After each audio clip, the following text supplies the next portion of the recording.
The spider is small, brown, almost invisible against the cracked leather of a duffel bag tossed carelessly into the corner of a dim apartment in Brooklyn. It moves the way all spiders move, patient, deliberate, utterly silent, creeping along the zipper's teeth, across a fold of dark fabric, and onto the warm skin of a boy's hand. He doesn't see it.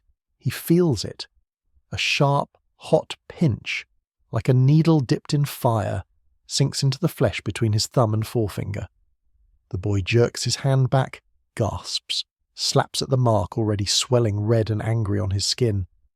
The spider tumbles to the floor and vanishes into shadow. Gone, as though it were never there at all. But it was there, and in the space between one heartbeat and the next, something ancient and irreversible floods into the bloodstream of a 12-year-old boy named Miles Morales. Something engineered in a laboratory worth billions, stolen from a vault that should have been impenetrable, carried unknowingly across. The burrow in the bag of a thief who had no idea what he was smuggling alongside circuit boards and stolen tech. The room tilts. Miles's vision fractures. Colours bleeding into colours, the apartment walls breathing like the lungs of some massive beast. His Uncle Aaron is saying something, words warped and stretched like taffy, but Miles cannot hear him. He can only feel. Heat racing under his skin, muscles clenching involuntarily, a humming in the base of his skull that sounds like 1,000 whispered warnings layered on top of one another, rising in pitch until he passes out. Hits the floor hard, cheek against cold tile, darkness, and in that darkness something wakes up. Pull back, breathe, rewind. To understand what just happened to Miles Morales, to truly grasp the enormity of that single bite, you have to understand the world he lived in. Not the world you know, not the Marvel universe of the Avengers assembling in broad daylight, of Peter Parker cracking jokes on the cover of the Daily Bugle. This is a different place, a darker mirror, a universe designated Earth 1610, the ultimate universe. It was born at the turn of the millennium, in the year 2000, when Marvel Comics launched a bold and ruthless experiment. Strip everything down, take the iconic heroes, Spider-Man, the X-Men, the Fantastic Four, and reimagine them from scratch. Younger, rawer, more vulnerable. No decades of continuity to wade through. No cosmic baggage, just the essential myths, retold for a new generation with sharper teeth and fewer safety nets. In this universe, Peter Parker was still Spider-Man, a teenage kid from Queens bitten by an experimental spider during a field trip to Oscorp Industries, the mega corporation run by Norman Osborn, a man whose ambition was matched only by his capacity for cruelty. But the spider that bit Peter was not some random accident of nature.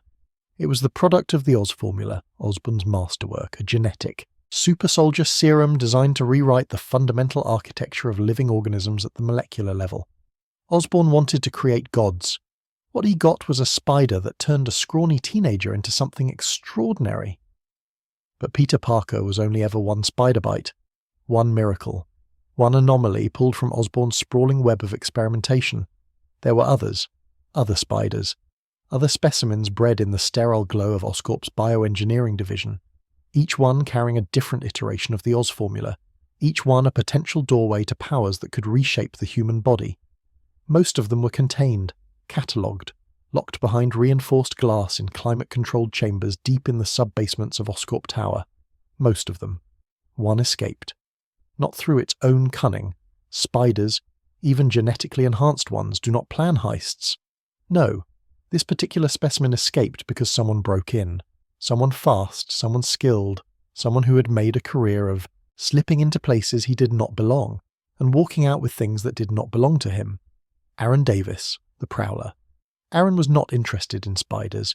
He was interested in technology, high-end Oscorp prototypes, weapon systems, surveillance hardware, anything he could sell to the right buyer or integrate into his own arsenal. The raid on Oscorp's lower levels was supposed to be clean, in and out, a smash and grab on a vault containing experimental circuitry worth a fortune on the black market. And it was clean, textbook even by Aaron's considerable standards. He bypassed the security grid, cracked the vault, loaded his bag, and vanished into the New York night like smoke through a cracked window. He never noticed the spider. The tiny brown Oz-enhanced arachnid that had crawled out of a shattered containment unit during the chaos of the breach navigated the cold laboratory floor and found warmth inside the folds of Aaron's duffel bag. It rode with him across the bridge, through the labyrinth of Brooklyn's back streets, up the stairs of his apartment building, and into the cluttered living room where, the very next day, his 12-year-old nephew would come to visit. Miles Morales did not know any of this. He did not know about the Oz formula. He did not know that his uncle moonlighted as one of New York's most dangerous criminals. He did not know that the spider now nestled in the corner of Aaron's apartment was carrying a genetic payload capable of rewriting the boy's DNA from the inside out. All Miles knew was that his hand hurt, that the room was spinning, that something was profoundly, terrifyingly wrong. And that was before the real nightmare began. Because in this universe, this darker, more fragile version of the world, Spider-Man was running out of time. Peter Parker, the original, the first to carry that name and that burden, was 16 years old and already bearing the weight of a city on his narrow shoulders. He had fought goblins and symbiotes, endured betrayal and loss, watched friends turn into enemies and enemies into corpses. He was brilliant, he was brave, he was exhausted, and the forces gathering against him were not interested in his exhaustion. Norman Osborn, the Green Goblin, the monster behind the man, the architect of so much suffering, was about to make his final move, a breakout from SHIELD custody, a gathering of the most dangerous villains the Ultimate Universe had ever produced, a march toward Queens, toward Peter's home, toward the people Peter loved. The death of Spider-Man was coming, and with it, the birth of something new. Miles Morales lay on the cold floor of his uncle's apartment, the bite mark on his hand already fading to a dull, angry pink. The spider was gone. The venom, both literal and metaphorical, was already in his blood, already rewriting the code of who he was and who he would become. He didn't know it yet, wouldn't know it for weeks, wouldn't understand it for months. But the countdown had started the moment that Spider's fangs pierced his skin. The Ultimate Universe had its Spider-Man. It had its hero, its martyr, its boy in red and blue swinging through the canyons of Manhattan with the hope of an entire city clinging to his web lines. That hero was about to die. And in a cramped apartment in Brooklyn, unconscious on the floor with venom singing through his veins, and a future he never asked for already taking root in his cells, the next Spider-Man was being born. Not from choice, not from destiny. From a stolen spider in a thief's bag and a boy in the wrong place at the wrong time. Or, perhaps, the exact right place at the exact right time. That is how it begins. Not with a grand declaration, not with a prophecy. With a bite. A small brown spider. A boy on the floor. And the faint rising hum of something extraordinary waking up inside him. But the world outside that apartment did not pause. Brooklyn hummed, with the rhythms of a borough that never truly sleeps, the distant wail of a siren threading through the blocks, the bass-heavy thump of music leaking from a car window 3 stories below, the murmur of voices in Spanish and English and Creole tangling together in the warm night air. And somewhere across the East River, in the gleaming towers of Manhattan, Norman Osborn sat in a cell and smiled. Because he knew what was coming. He had always known. Miles Morales did not smile. Miles Morales did not know anything yet. He simply lay there, breathing, changing, becoming, one heartbeat at a time, something the world desperately needed and was not yet ready to accept. To understand Miles Morales, you cannot start with the spider. You cannot start with the suit or the webs or the venom strike crackling between his fingers like bottled lightning. You have to start where he started, in the streets, in the bloodline, in the tangled roots of a family that was equal parts love and wreckage. Brooklyn. Not the Brooklyn of artisanal coffee shops and million-dollar brownstones. Not yet. Not in every corner. The Brooklyn Miles knew was older, louder, more honest. It was a borough of layered identities stitched together block by block. Dominican bodegas shouldering up against Haitian barbershops. The scent of jerk chicken drifting from a window above a laundromat where someone's grandmother folded sheets and listened to old boleros on a transistor radio that had no business still working. It was a place where you learned to code switch before you learned algebra, where the sound of a fire hydrant cracked open on a sweltering August afternoon was the symphony of childhood, where murals of Malcolm and Basquiat watched you from brick walls on your walk to school like silent, patient saints. This was Miles's world, and it shaped him long before any genetically altered spider ever could. He was born to Jefferson Davis and Rio Morales, and in those two names you can already hear the fault lines. Jefferson was African American, born and raised in Brooklyn, a man whose life had been carved by hard choices and harder consequences.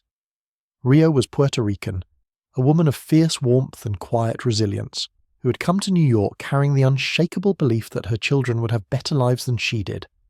Together, they gave Miles something rare and complicated, a dual heritage, a foot in two worlds, a perspective that was wider than most kids his age could even begin to comprehend. But heritage was only part of the story. History, family history specifically, was the rest. Jefferson Davis did not start as a good man, or rather, he did not start as a lawful one. In his youth, Jefferson ran the streets alongside his brother Aaron.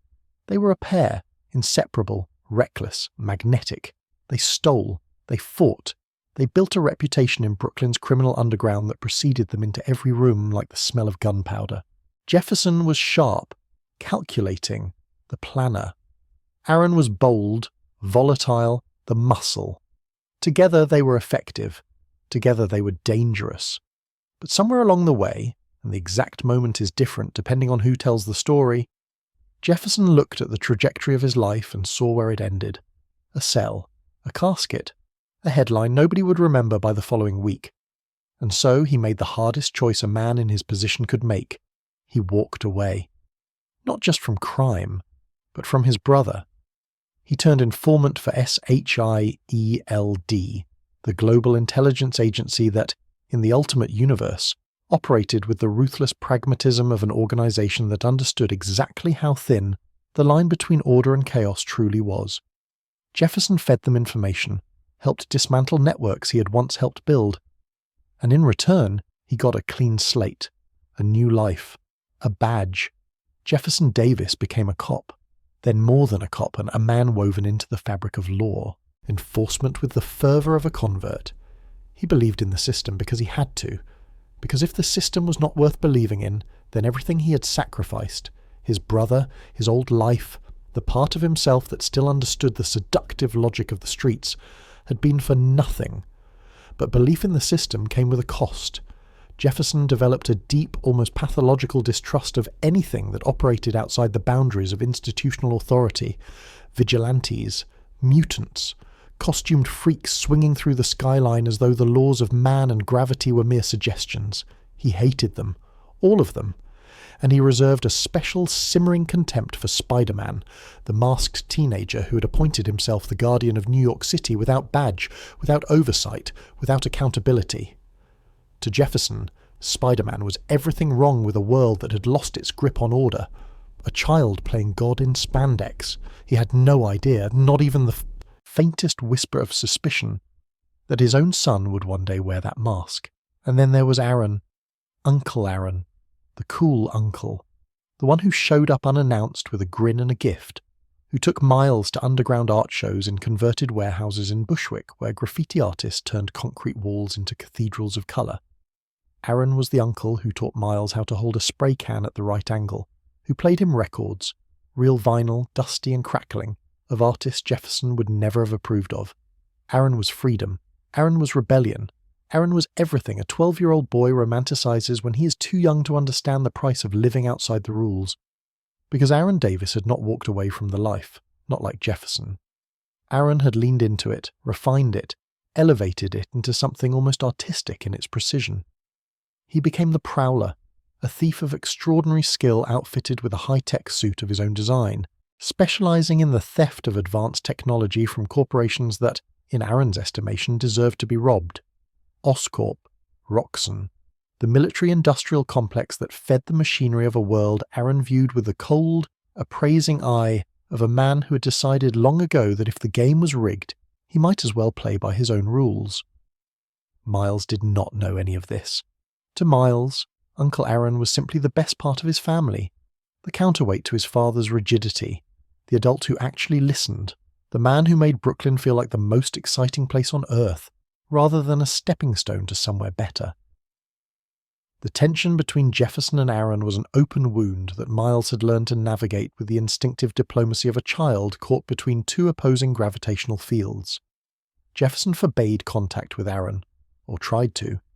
Conversations about Uncle Aaron ended in slammed doors and raised voices, in Jefferson's jaw tightening until the tendons stood out like cables and Rio stepping between them with her hands raised and her voice low, steady, a levee holding back a flood. Miles learned to visit Aaron in secret, learned to keep two versions of his life running simultaneously, the obedient son his father wanted and the curious, hungry kid his uncle encouraged. It was a balancing act, and like all balancing acts, it was destined to collapse. But before the collapse, before the spider, before the suit, before the blood and the grief and the impossible weight of a legacy he never asked for, there was one more pivot point in Miles's young life. A lottery, a literal lottery. Brooklyn Vision's Academy, a charter school of almost absurd prestige, the kind of institution that existed in a borough like Brooklyn as both a beacon of hope and a quiet indictment of the public school system it had been designed to supplement. Admission was determined by random selection, a lottery open to any student in the district, and when Miles's number was drawn, the trajectory of his life shifted in ways both mundane and profound. Suddenly, Miles was plucked from the familiar chaos of his neighborhood school and deposited into a world of pressed uniforms, advanced curricula, and classmates whose families had been grooming them for elite education since birth. He was brilliant, genuinely, quietly brilliant, but brilliance did not insulate him from the creeping sensation that he did not belong. That the other students could smell the Brooklyn on him the way dogs smell fear. That every test he aced was a fluke, and every social interaction was a performance. Imposter syndrome.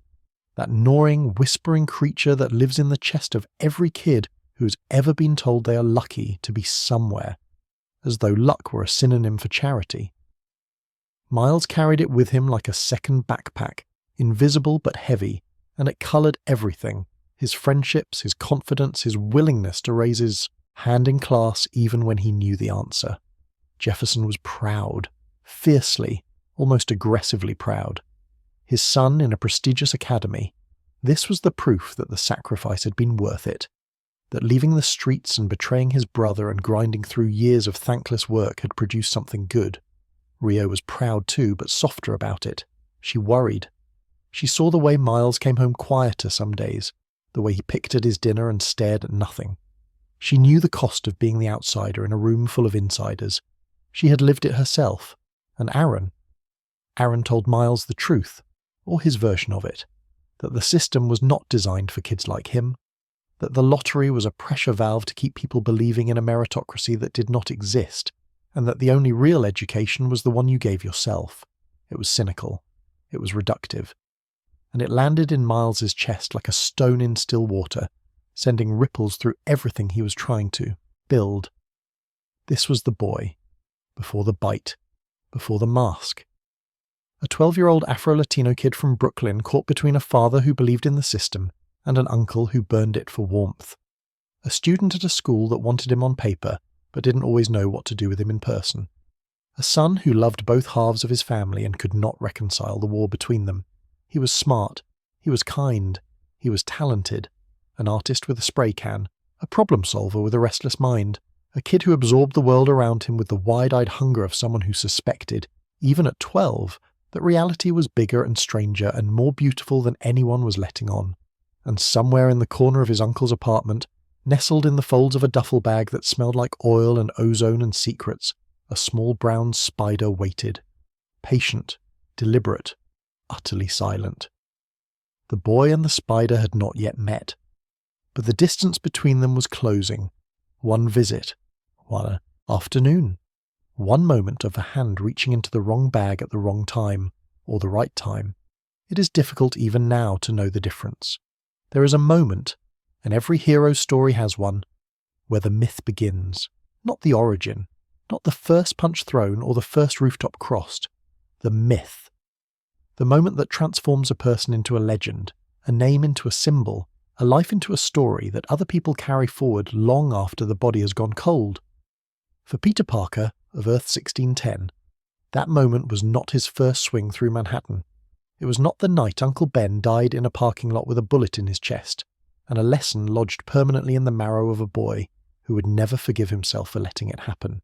Those were the origins, important, foundational, sacred, but not the myth. The myth was how he died. It begins, as so many catastrophes do, with Norman Osborn. In the Ultimate Universe, Norman Osborn was not merely a wealthy industrialist, with a goblin fetish and a talent for melodrama. He was something far worse, a genuine monster in the most literal sense. The Oz formula that had produced Spider-Man's powers had also been Osborn's obsession, his white whale, the chemical grail he believed would elevate him beyond the fragile limitations of human biology. And when he finally injected himself with a perfected variant of the formula, it did not give him a glider and a bag of pumpkin bombs. It turned him into the Green Goblin, a massive fire-wreathed, barely human creature of terrifying strength and volcanic rage, a thing that looked less like a man in a costume and more like something dredged from the deepest fault line of a nightmare. Osborn had been captured, contained, locked in a SHIELD facility designed to hold threats that conventional prisons could not. The Triskelion, a fortress on an island in the upper New York Bay where the worst of the worst were kept behind walls of reinforced steel and energy barriers calibrated to neutralize superhuman abilities. It should have been enough. It was not. Osborn broke free. Not alone. He tore open the cages of others as he went. Electro, crackling with voltage that turned the air itself into a weapon. Sandman, a shifting mass of silicon fury that could become a fist, a wall, a tidal wave of grinding particles. Craven the hunter, lean and feral and grinning with the anticipation of prey. The vulture, circling above like death's own bird of passage. And Dr. Octopus, Otto Octavius, his mechanical tentacles writhing with autonomous menace. A man whose intellect was rivaled only by his capacity for spite. They did not scatter. They did not flee into the city to pursue their own vendettas. Osborn had a destination, a single, burning purpose that overrode everything else. Queens, Peter Parker's home, the house where Aunt May made meatloaf on Thursdays and left the porch light on every night because she knew, even if she could, never say it aloud, that her nephew came home late and bruised more often than any 16-year-old should. They were going to kill Spider-Man, not in a laboratory, not on a battlefield, in his front yard, in front of the people he loved. Osborn wanted it personal. He wanted it intimate. He wanted Peter Parker to know, in his final moments, that the Goblin had come to his door and there was nowhere left to run. But Peter Parker did not run. Peter Parker had never run. That was the thing about the kid. The infuriating, heartbreaking, magnificent thing. He was 16 years old and weighed 140 pounds soaking wet, and he had never once in his short, brutal career as Spider-Man turned his back on a fight. Not when the odds were even, not when they were bad, not when they were suicidal. And on this night, the odds were suicidal. Peter was already hurt. Earlier that same day, during a confrontation involving the Ultimate Universe's equivalent of the Avengers, a stray bullet had caught him. Not a supervillain's weapon, not a goblin bomb or an electrified blast. A bullet. Ordinary lead travelling at ordinary velocity, fired by an ordinary person during extraordinary chaos. It punched through his side, and Peter, being Peter, told no one, webbed the wound shut, kept moving. Because the city needed Spider-Man, and Spider-Man did not get to bleed. He was bleeding now, badly. The webbing held, but only just, and every swing sent a lance of white-hot pain through his torso that made his vision swim and his grip falter. By the time he reached Queens, by the time he saw them, the full nightmare assembly of Osborn's wrecking crew tearing through his neighbourhood with the casual destructiveness of gods who had decided that one particular block deserved to burn. Peter Parker was operating on fumes, adrenaline, and the kind of stubborn, teeth-gritted refusal to die that only a teenager who has not yet learned his own limits can muster. The battle was not a battle, it was a war. It was 5 against 1 in a residential neighbourhood, with cars flipping like toys and power lines snapping, and the screaming of civilians, of neighbours, of people who had lived their entire lives on this block without once considering that a god monster wreathed in green flame might one day come crashing through their living room wall. Peter fought all of them, every single one. He fought Electro with insulated web lines and desperate acrobatics, redirecting voltage into Sandman and fusing the silicon villain into a glass statue that shattered against the pavement. He fought Craven with speed and instinct, using the hunter's own aggression against him, tangling him in webbing until the feral man was howling and immobile. He fought the vulture in the air, trading altitude for momentum, driving the winged villain into the ground with a crack that split concrete. He fought Dr. Octopus by getting inside the reach of those terrible tentacles and hitting Octavius, the man, not the machine, with everything he had left. And then there was Osborn. The Green Goblin stood in the wreckage of Peter's Street like a monument to everything wrong with the world, towering, flame-licked, grinning with a mouthful of teeth that were no longer entirely human. He was waiting, patient in the way that predators are patient. He had watched Peter dismantle his allies one by one, and he was not concerned, because Norman Osborn understood something that Peter, in his defiant teenage fury, refused to accept. The boy was dying, had been dying since the bullet, was dying faster with every punch thrown, every web fired, every ounce of energy hemorrhaged into a fight he could not win. They clashed, not with strategy or elegance, but with raw, primal violence. The goblin's massive fists against Peter's spider-enhanced agility, fire against webbing, hatred against love. Because that is what it was in the end. Osborn fought out of hatred, for Peter, for the world, for the formula that had made them both into something other than human. And Peter fought out of love, for Aunt May standing in the doorway of their home with her hand over her mouth and tears streaming down her face, for Mary Jane Watson, who had grabbed a broken piece of pipe and was screaming Peter's name, for the neighbourhood, for the city, for everyone who had ever looked up and seen a figure in red and blue swinging between the buildings and felt, even for a moment, that things might be okay. Mary Jane. God, Mary Jane. In an act of desperate courage that defied every survival instinct a teenage girl possesses, she climbed into a parked truck, gunned the engine, and drove it straight into the Green Goblin. The impact sent Osborn sprawling, momentarily stunned, momentarily vulnerable, and Peter seized that moment with everything he had left. He grabbed a loose gas line, or was it a fuel tank? The details blur in the retelling, as they always do in mythology, and he hit Osborn with it, again and again, with fists that were already broken, with arms that could barely lift, with a body that was shutting down even as the spirit inside it raged on.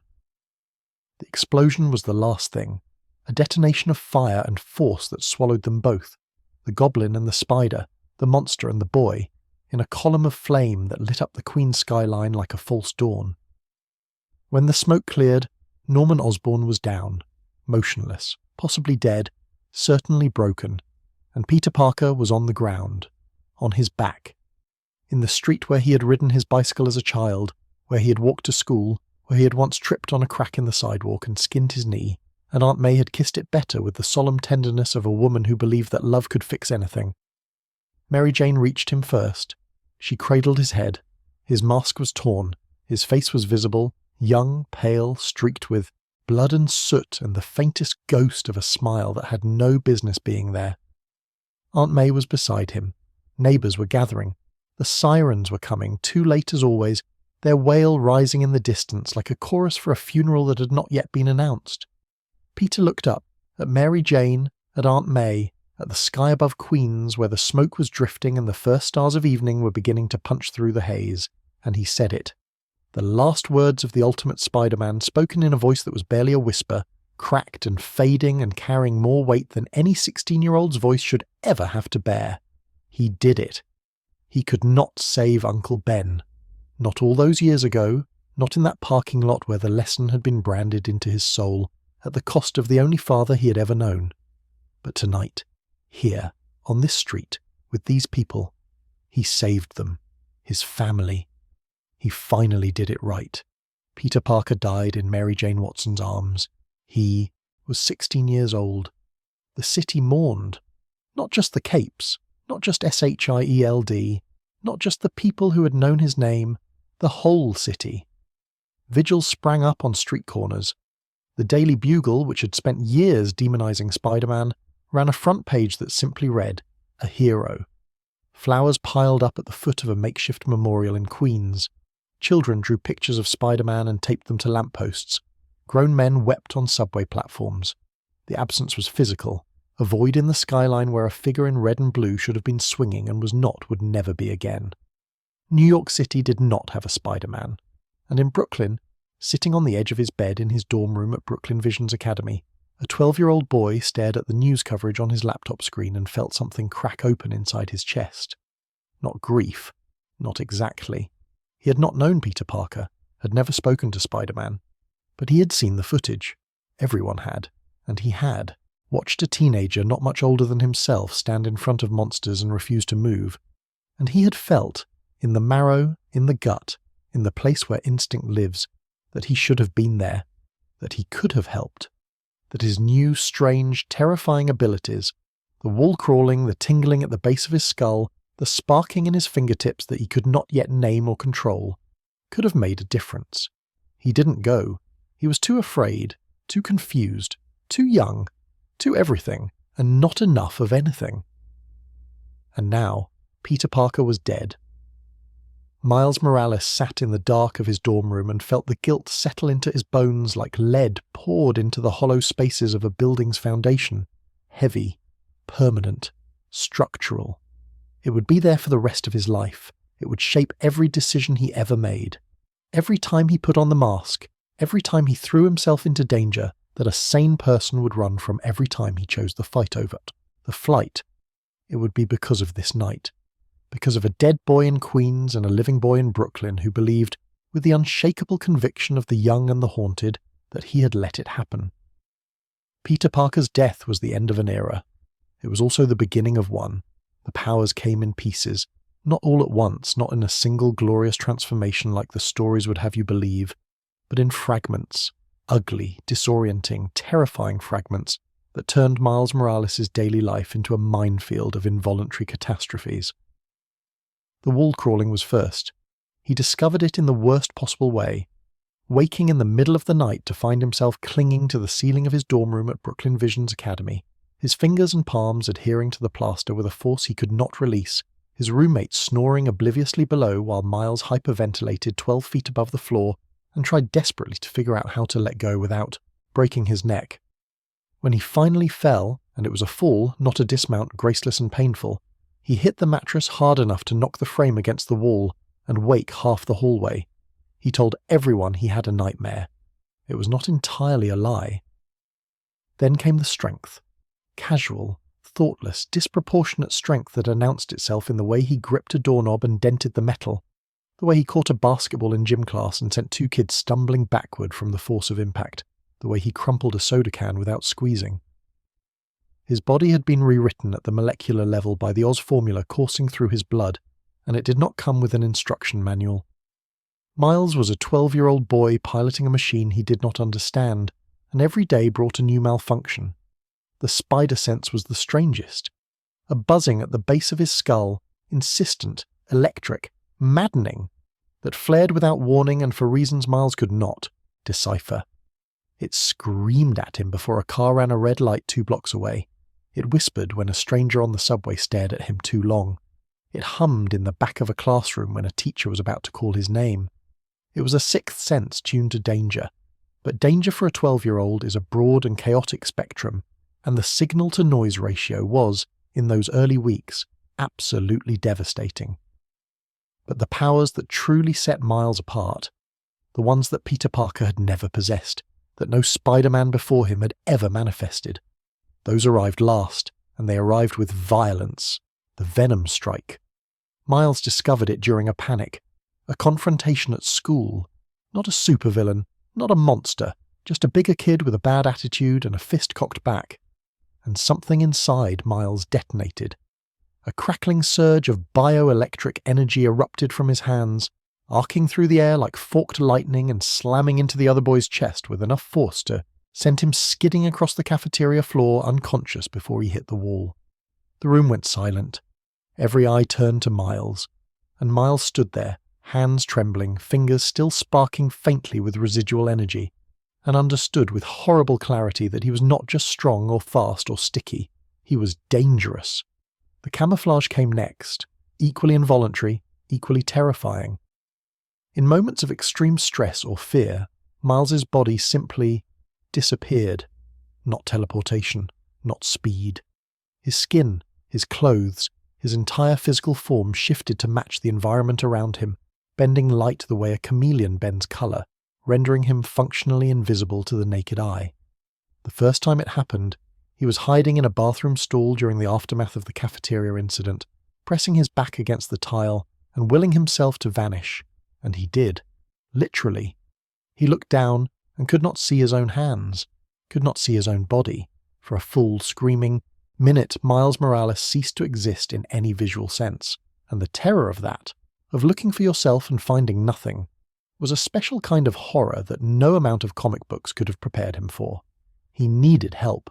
He needed someone, anyone, who would not call the police, or SHIELD, or his parents. He told Ganki Lee. Ganki was Miles's roommate at Brooklyn Vision's academy.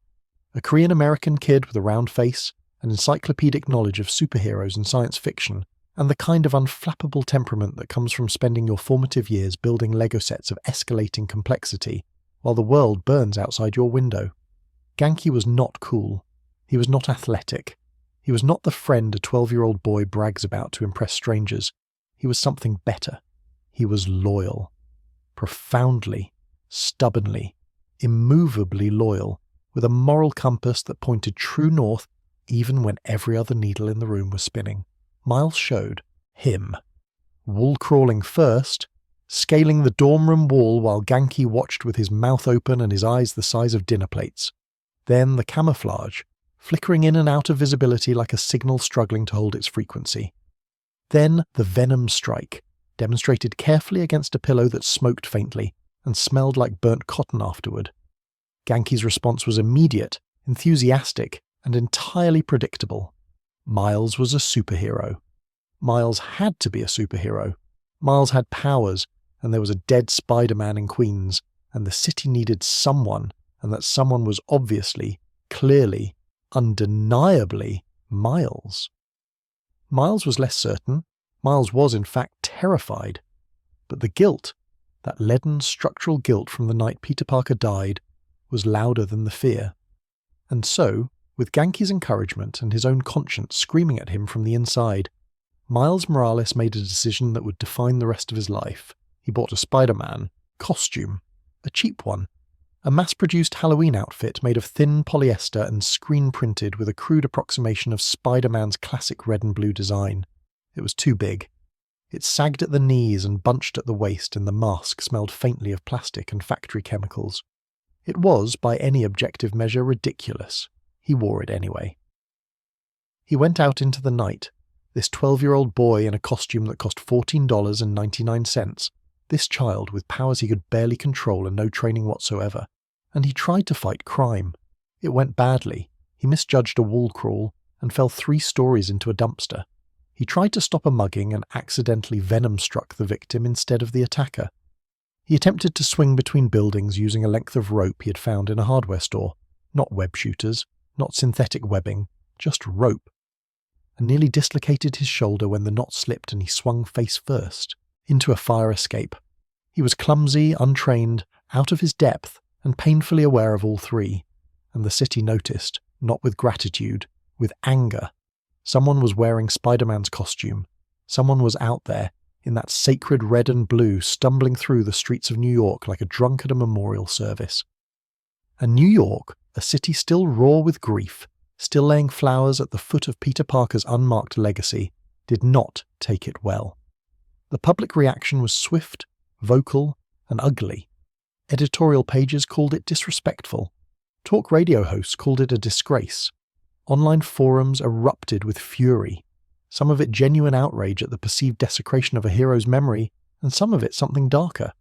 Because the clips were circulating, blurry cell phone footage of the new figure in the Spider-Man suit, and in certain frames, when the mask rode up or the gloves slipped, you could see skin, brown skin, and for a segment of the population that had never questioned why their heroes all looked a certain way, the sight of a black and Latino kid in Spider-Man's colours was not just unwelcome, it was unacceptable.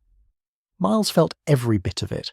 The hostility, the mockery, the racial undertones that were not undertones at all but full-throated declarations masquerading as concern for a dead hero's legacy. He was a child. He had buried no one. He was trying to help, and the world was telling him, in voices loud and quiet, public and private, that he did not belong in that suit. He almost quit. Almost. The Halloween costume went into the bottom of his closet, balled up and shoved behind a pair of sneakers, and Miles tried to convince himself that it had been a mistake, that he could just be normal, just be Miles. But the city kept burning, and the guilt kept whispering. It was Jessica Drew who changed everything. In the Ultimate Universe, Jessica Drew was not merely Spider-Woman. She was a female clone of Peter Parker himself, created by Dr. Octopus using Peter's DNA and the Oz formula. She had Peter's memories, Peter's instincts, Peter's grief, and her own fierce, independent identity, forged in the fire of knowing she was built from a dead boy's blueprint. She worked for SHIELD. She was formidable, and she had been watching Miles. She confronted him on a rooftop, not gently. She was angry at the costume, at the recklessness, at the sheer audacity of a child playing dress-up in the shadow of a boy she carried inside her like a ghost. She tested him, pushed him, forced him to use his powers under pressure, while she critiqued every mistake with the clinical precision of someone who had inherited Peter Parker's scientific mind and none of his patience. But she also saw something, in the way Miles moved, in the way he refused to back down even when outmatched, in the Venom strike, that crackling, devastating ability that Peter had never possessed, and that marked Miles as something new, something different, something that was not a copy but an evolution. She brought him to Nick Fury. Nick Fury, the director of SHIELD, the one-eyed architect of the Ultimate Universe's shadowy defense infrastructure, a man who had seen gods and monsters and everything in between, and had learned to evaluate threats and assets with the dispassionate clarity of a chess grandmaster. Fury looked at Miles Morales, this small, scared, determined kid standing in the bowels of the Triskelion in a Halloween costume that was falling apart at the seams, and made a decision. He gave him the suit, not the red and blue, something new, something designed specifically for Miles Morales by SHIELD's top engineers, a sleek black and red Spider-Man costume crafted from advanced materials, with a design that honoured the legacy of Peter Parker while declaring, in every line and contour, that this was someone else, someone new. The black was dominant, deep, absolute black, the colour of midnight over Brooklyn, slashed with crimson web patterns and accented with red lenses that glowed faintly in the dark. It was iconic the moment Miles put it on. The silhouette alone, darker, sharper, unmistakably different from Peter's classic look, announced to the world that Spider-Man had not returned from the dead. Spider-Man had been reborn. Miles Morales stood in the black and red suit and felt, for the first time since the spider bit him in his uncle's apartment, that the powers were not a curse. They were a calling. He was not Peter Parker. He would never be Peter Parker. But he could be Spider-Man. And on that night, standing in the glow of SHIELD's fluorescent lights, with Nick Fury's blessing and Jessica Drew's grudging respect and Ganke Lee's enthusiastic texts buzzing in his pocket, Miles Morales officially became the Spider-Man of the Ultimate Universe. Not a replacement, not a substitute, not a placeholder waiting for the real thing to return. Spider-Man. The word fit. The weight of it settled onto his shoulders, heavy, yes, crushing even, but also right, like a key turning in a lock that had been waiting for exactly this shape. Brooklyn had a new hero. New York had a new Spider-Man. And the boy who'd been too afraid to act on the night Peter Parker died swore silently, ferociously, in the depths of a heart that was still learning how to be brave, that he would never be too afraid again. There is a particular kind of betrayal that only family can deliver. Strangers can hurt you, enemies can wound you, but family can reach into the softest, most unguarded part of your soul and twist, because family is the only force in the world you have already let past the walls. You built no defences against them. You never thought you would need to. Miles Morales loved his Uncle Aaron, loved him simply, completely, the way children love before they learn that the people they admire most are sometimes the people most capable of, destroying them. Aaron was warmth and freedom, and permission to be something other than what the world expected. Aaron was spray cans and vinyl records and late-night conversations on rooftops, where the skyline of Manhattan glittered like a promise. Aaron was the antidote to Jefferson's rigidity, the escape hatch from a life that sometimes felt like it was being constructed around Miles without his consent. And Aaron Davis was a liar, a thief, a killer. The Prowler, Brooklyn's most sophisticated criminal operator, a man clad in a weaponized suit equipped with vibroshock gauntlets, razor-tipped claws, and stealth technology that would have made SHIELD's engineers weep with envy. The same man who had raided Oscorp's sub-level vaults, the same man whose duffel bag had carried the spider that rewrote Miles's DNA, the same man who, upon learning what his nephew had become, did not feel pride or concern or the protective fury of an uncle whose child was in danger. He felt opportunity. Aaron figured it out. Of course he did. He was brilliant in the way that predators are brilliant, his intelligence honed by years of reading people, calculating angles, identifying leverage. The spider had come from his bag. The new Spider-Man had appeared shortly after his nephew's visit.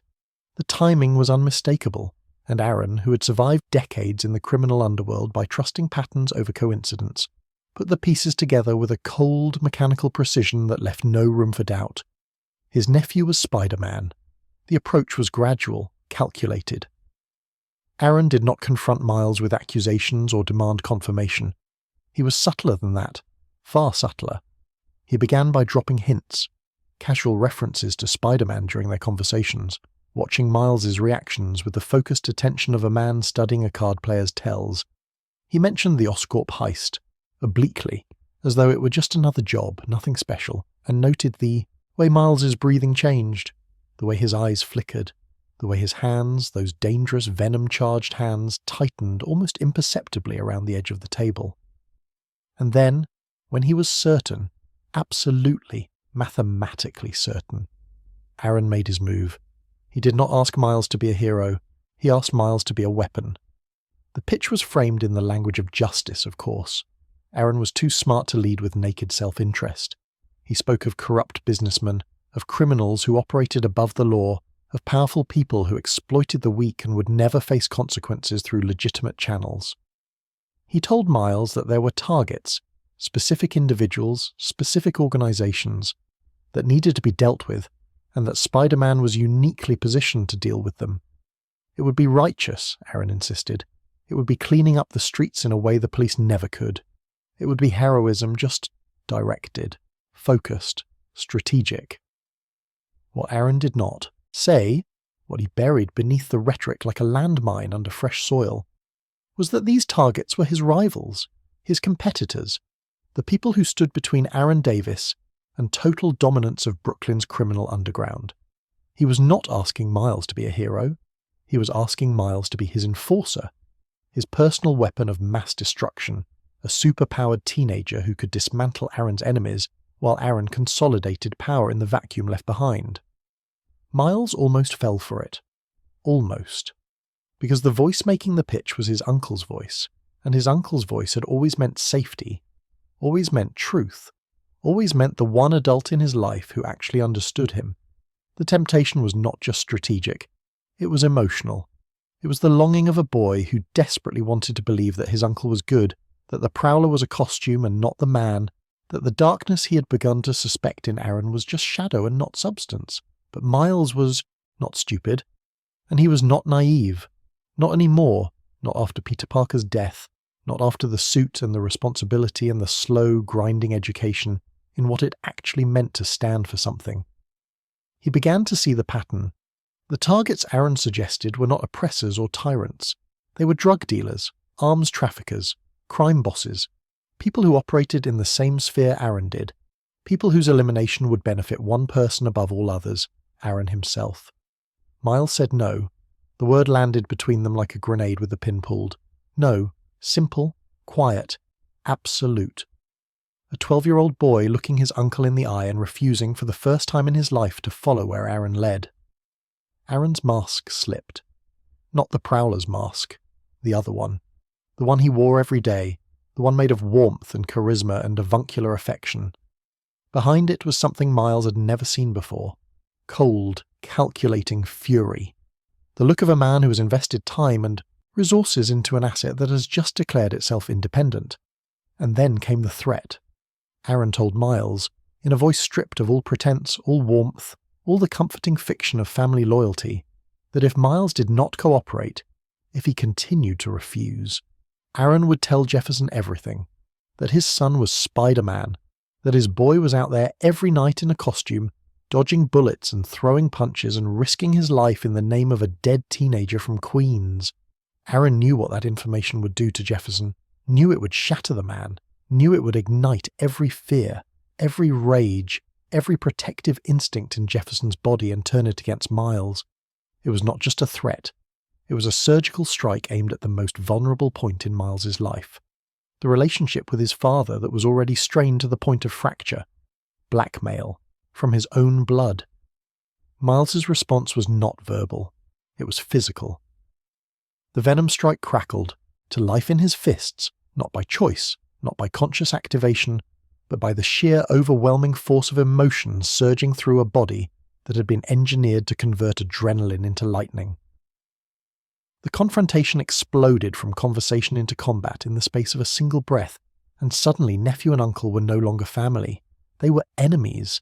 The Prowler's suit was formidable. Aaron had spent years perfecting it.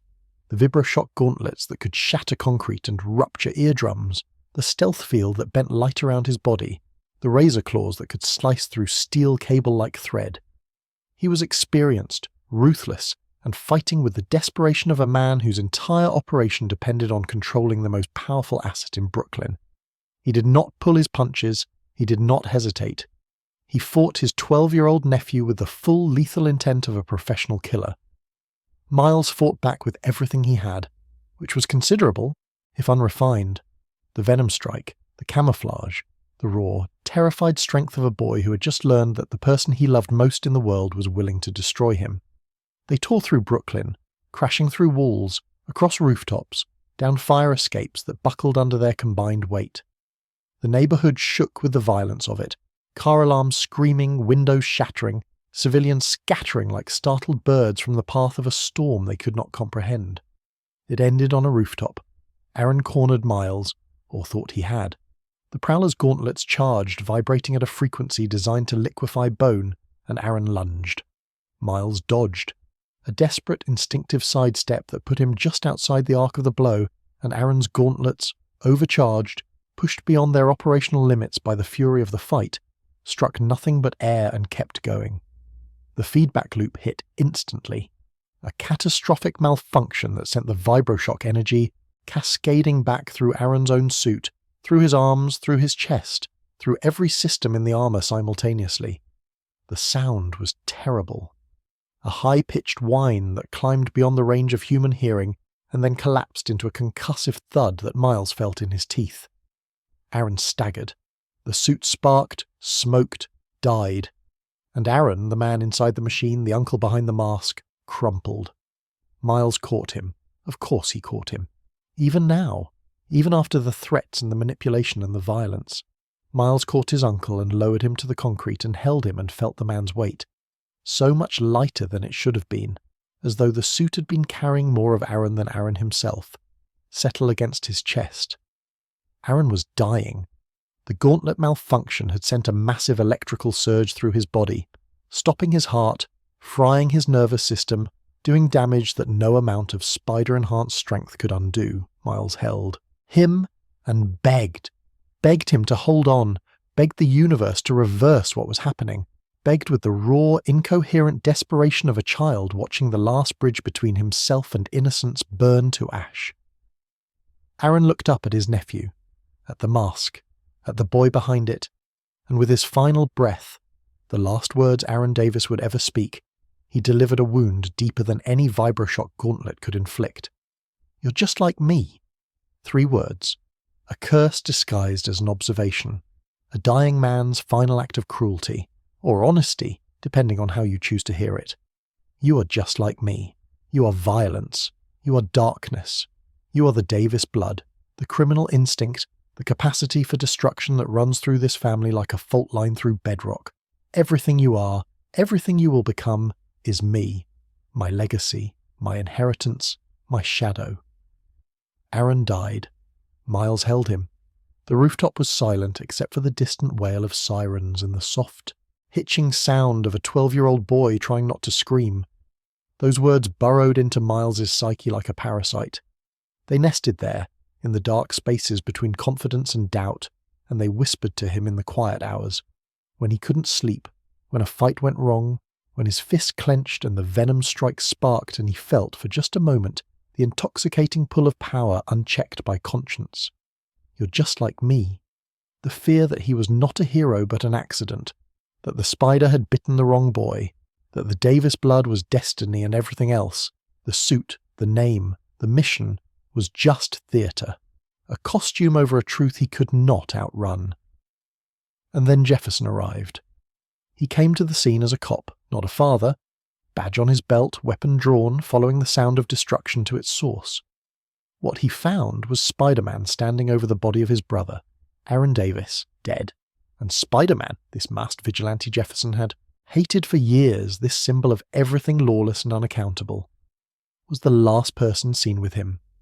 Jefferson did not know the mask hid his own son's face. He did not know that the boy beneath the black and red was the same boy he drove to school, argued with about curfew, loved with the ferocious, inarticulate intensity of a father who'd given up everything to build a life worth living.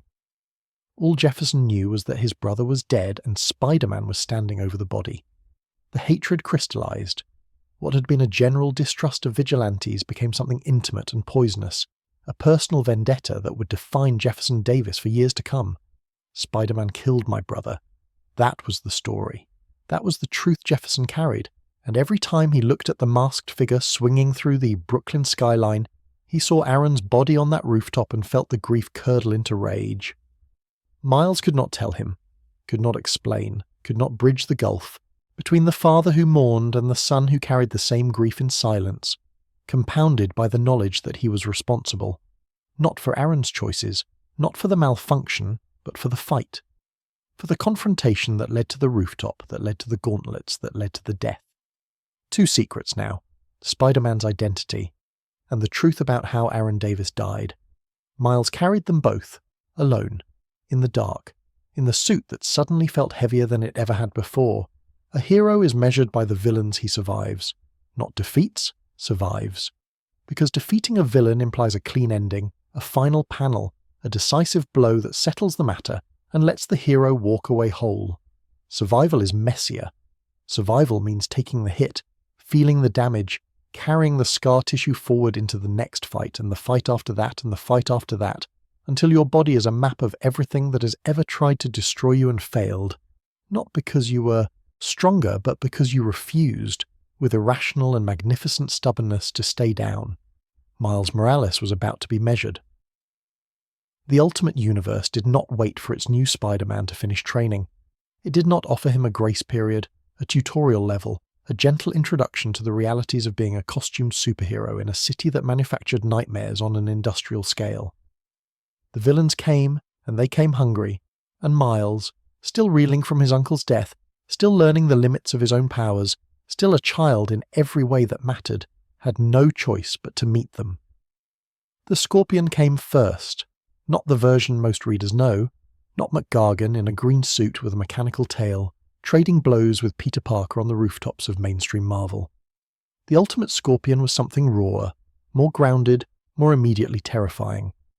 A Mexican cartel enforcer named Maximus Gargan, a man whose cybernetic tail was not a gimmick but a weapon of genuine lethality, a segmented, razor-tipped appendage grafted to his spine through black market surgery, powered by a nervous system that had been rewired to treat the tail as a natural extension of the body. He moved with it the way a scorpion moves, low, fast, the tail arcing overhead with a speed that defied its size, striking with pinpoint accuracy and enough force to punch through a car door. Gargan was not a mastermind. He was not interested in world domination, or elaborate schemes or monologuing on rooftops while the hero struggled against his bonds. He was a professional, a killer, a man who had come to New York on cartel business and viewed Spider-Man, this new, clearly inexperienced Spider-Man, as an obstacle to be removed with the same dispassionate efficiency he would apply to any other pest. There was something uniquely unsettling about fighting a villain who did not hate you, did not fear you, did not even particularly care about you. Gargan treated Miles the way an exterminator treats a rat. A problem to be solved, nothing more. The fight was brutal. Miles had no experience fighting an opponent with a weapon system he had never encountered, and the Scorpion's tail exploited every gap in his defense, catching him mid-leap, slamming him into walls, whipping across his ribs with a crack that Miles felt in his spine. His spider sense screamed constantly, a relentless alarm bell that told him danger was everywhere and nowhere, and coming from angles he could not predict. He survived, barely, through a combination of raw agility, desperate camouflage, and a venom strike that caught Gargan in the neck and sent the Enforcer into convulsions long enough for Miles to web him to a lamppost and limp away with 3 cracked ribs and a newfound understanding of what it meant to be outmatched. The Scorpion taught Miles that power alone was not enough, that speed and strength, and even unique abilities like the Venom Strike were meaningless, without technique, without strategy, without the tactical awareness to read a fight 3 moves ahead instead of reacting to each blow as it came. It was a lesson written in bruises, and Miles absorbed it the way he absorbed everything, painfully, completely, and with the quiet determination to never make the same mistake twice. But the Scorpion was a warm-up, a street-level threat with a street-level ceiling. The next enemy had no ceiling at all. Venom, the symbiote, that ancient alien horror, a living organism of extraterrestrial origin that bonded with human hosts and amplified their darkest impulses, their most violent urges, their deepest hungers into something monstrous and nearly unstoppable. In the Ultimate Universe, the Venom symbiote had a particularly ugly history. It had been engineered in part from research connected to the same genetic experimentation that produced Spider-Man's powers, a dark mirror of everything the spider represented. Where the spider gave power, tempered by responsibility, the symbiote gave power unchained by conscience, and it was drawn to Miles. The connection was genetic. The Oz formula in Miles's blood called to the symbiote like a frequency only it could hear, a biological beacon that pulled the alien organism across the city toward the boy it recognized as kin. Not Peter Parker's kin, the formula's kin. The symbiote did not care about names or masks or legacies. It cared about compatibility. And Miles Morales, saturated with Oz-enhanced DNA, was the most compatible host in New York. The encounter was body horror in its purest form. The symbiote did not announce itself with threats or ultimatums. It simply appeared, a churning mass of black tendrils erupting from a storm drain, from a crack in a wall, from the shadows of an alley Miles had ducked into to catch his breath after a routine patrol. It engulfed him, wrapped around his body like a living straitjacket, flooding his senses with alien sensation, cold, and heat simultaneously, pressure and weightlessness, a screaming chorus of hunger that was not his own but felt in the worst possible way like it could be. Miles fought it from the inside, thrashing, panicking, firing venom strikes into his own skin in a desperate attempt to electrocute the organism off his body. And it worked, imperfectly, painfully, but it worked. The venom strike, that bioelectric ability unique to Miles, was anathema to the symbiote. The electrical discharge disrupted the organism's neural bonding process, causing it to recoil and shriek, an unearthly resonant wail that Miles felt in his marrow, and release its grip just long enough for him to tear free. The battle that followed was a nightmare of shifting forms and predatory intelligence. The symbiote bonded with other hosts, bystanders, criminals, anyone within reach, transforming them into temporary vessels of hulking, fanged destruction that Miles had to fight without killing the innocent, people trapped inside. Each confrontation was a puzzle wrapped in a crisis. How do you defeat a monster that is also a victim? How do you punch hard enough to dislodge an alien parasite without destroying the human being it has consumed? Miles solved it with the Venom Strike, again and again pouring bioelectric energy into the symbiote's hosts, overloading the organism's connection and freeing the people beneath. It was exhausting. Each strike drained him, left him shaking and nauseous and seeing spots. But it was effective. He was the only Spider-Man who could do it. Peter Parker, for all his brilliance and courage, had never possessed this weapon. It was Miles's alone, and against the Venom symbiote, It was the difference between survival and annihilation. The symbiote retreated, not defeated. Symbiotes are never truly defeated, merely driven back, regrouping in some dark corner of the world to heal and hunger, but repelled. Miles collapsed on a rooftop afterward, his suit torn, his body trembling with the aftershocks of repeated venom strikes, and stared at his hands. Hands that could paralyze, electrocute, and disrupt alien biology. Hands that belonged to a 13-year-old boy who should have been worrying about homework and crushes and whether his roommate would stop eating chips in bed. Then came the escalation. Dr. Doom, the monarch of Latveria. A figure of such geopolitical and superhuman menace that his very name was a byword for existential threat in the ultimate universe. Miles's encounter with Doom was not a solo affair. It pulled him into the orbit of the Ultimates, the government-sanctioned super team that operated as the Ultimate Universe's first and last line of defense against threats too large for any single hero. Miles was out of his depth by orders of magnitude. A street-level vigilante suddenly standing in the shadow of gods and monsters and armoured dictators who could reshape reality with a gesture. But it was the return of Norman Osborn that truly tested Miles's soul. The Green Goblin, the creature that had murdered Peter Parker, the fire-wreathed nightmare that had marched into Queens and killed a 16-year-old boy in his own front yard. Norman Osborn, who had been believed dead after the final battle, returned. Because in comic books, and especially in the Ultimate Universe, death was a revolving door for monsters. The good died young and stayed dead. The evil came back, again and again, wearing their resurrections like badges of spite. Osborn's return was a psychological assault before it was a physical one. Miles had built his entire identity as Spider-Man on the foundation of Peter Parker's death. The guilt, the mission, the promise to be worthy of the name. And now the monster that had created that foundation was back, alive and burning, grinning with those terrible inhuman teeth, and looking at this new Spider-Man with the same predatory appraisal he had once turned on Peter. The message was clear. Unspoken but deafening. I killed the last one.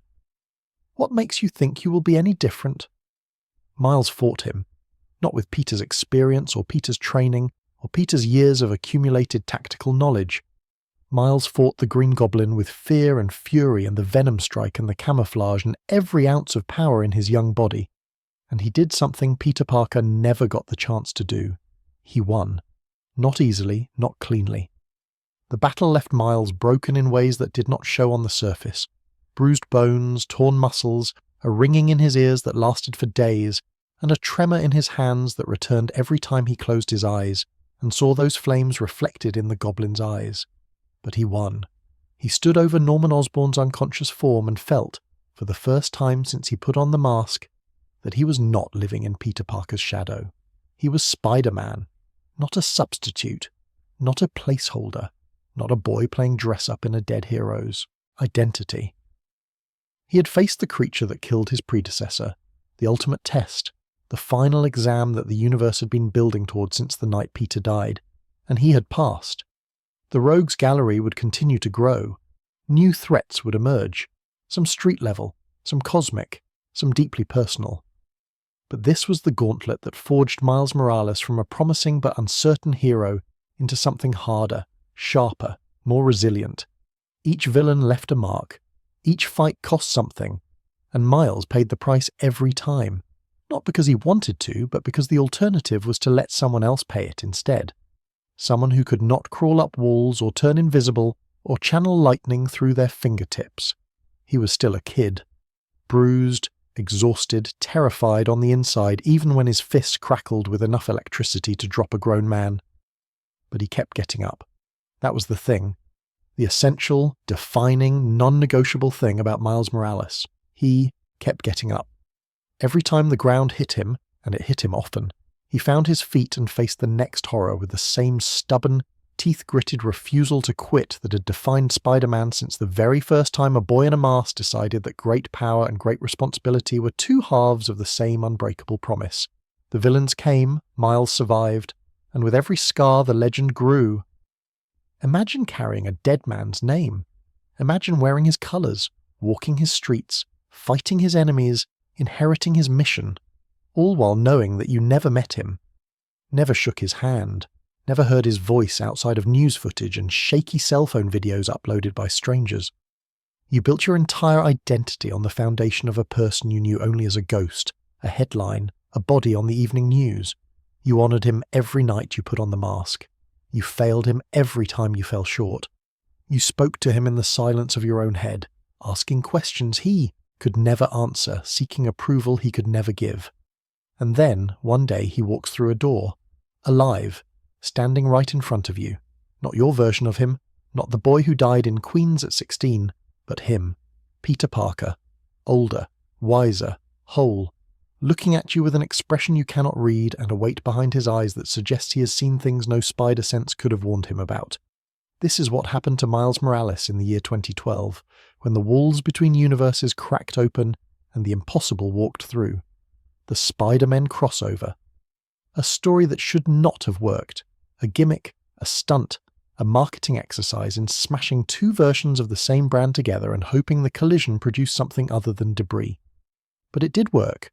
It worked because Brian Michael Bendis, the architect of Miles's entire existence, understood that the story was never about the multiverse.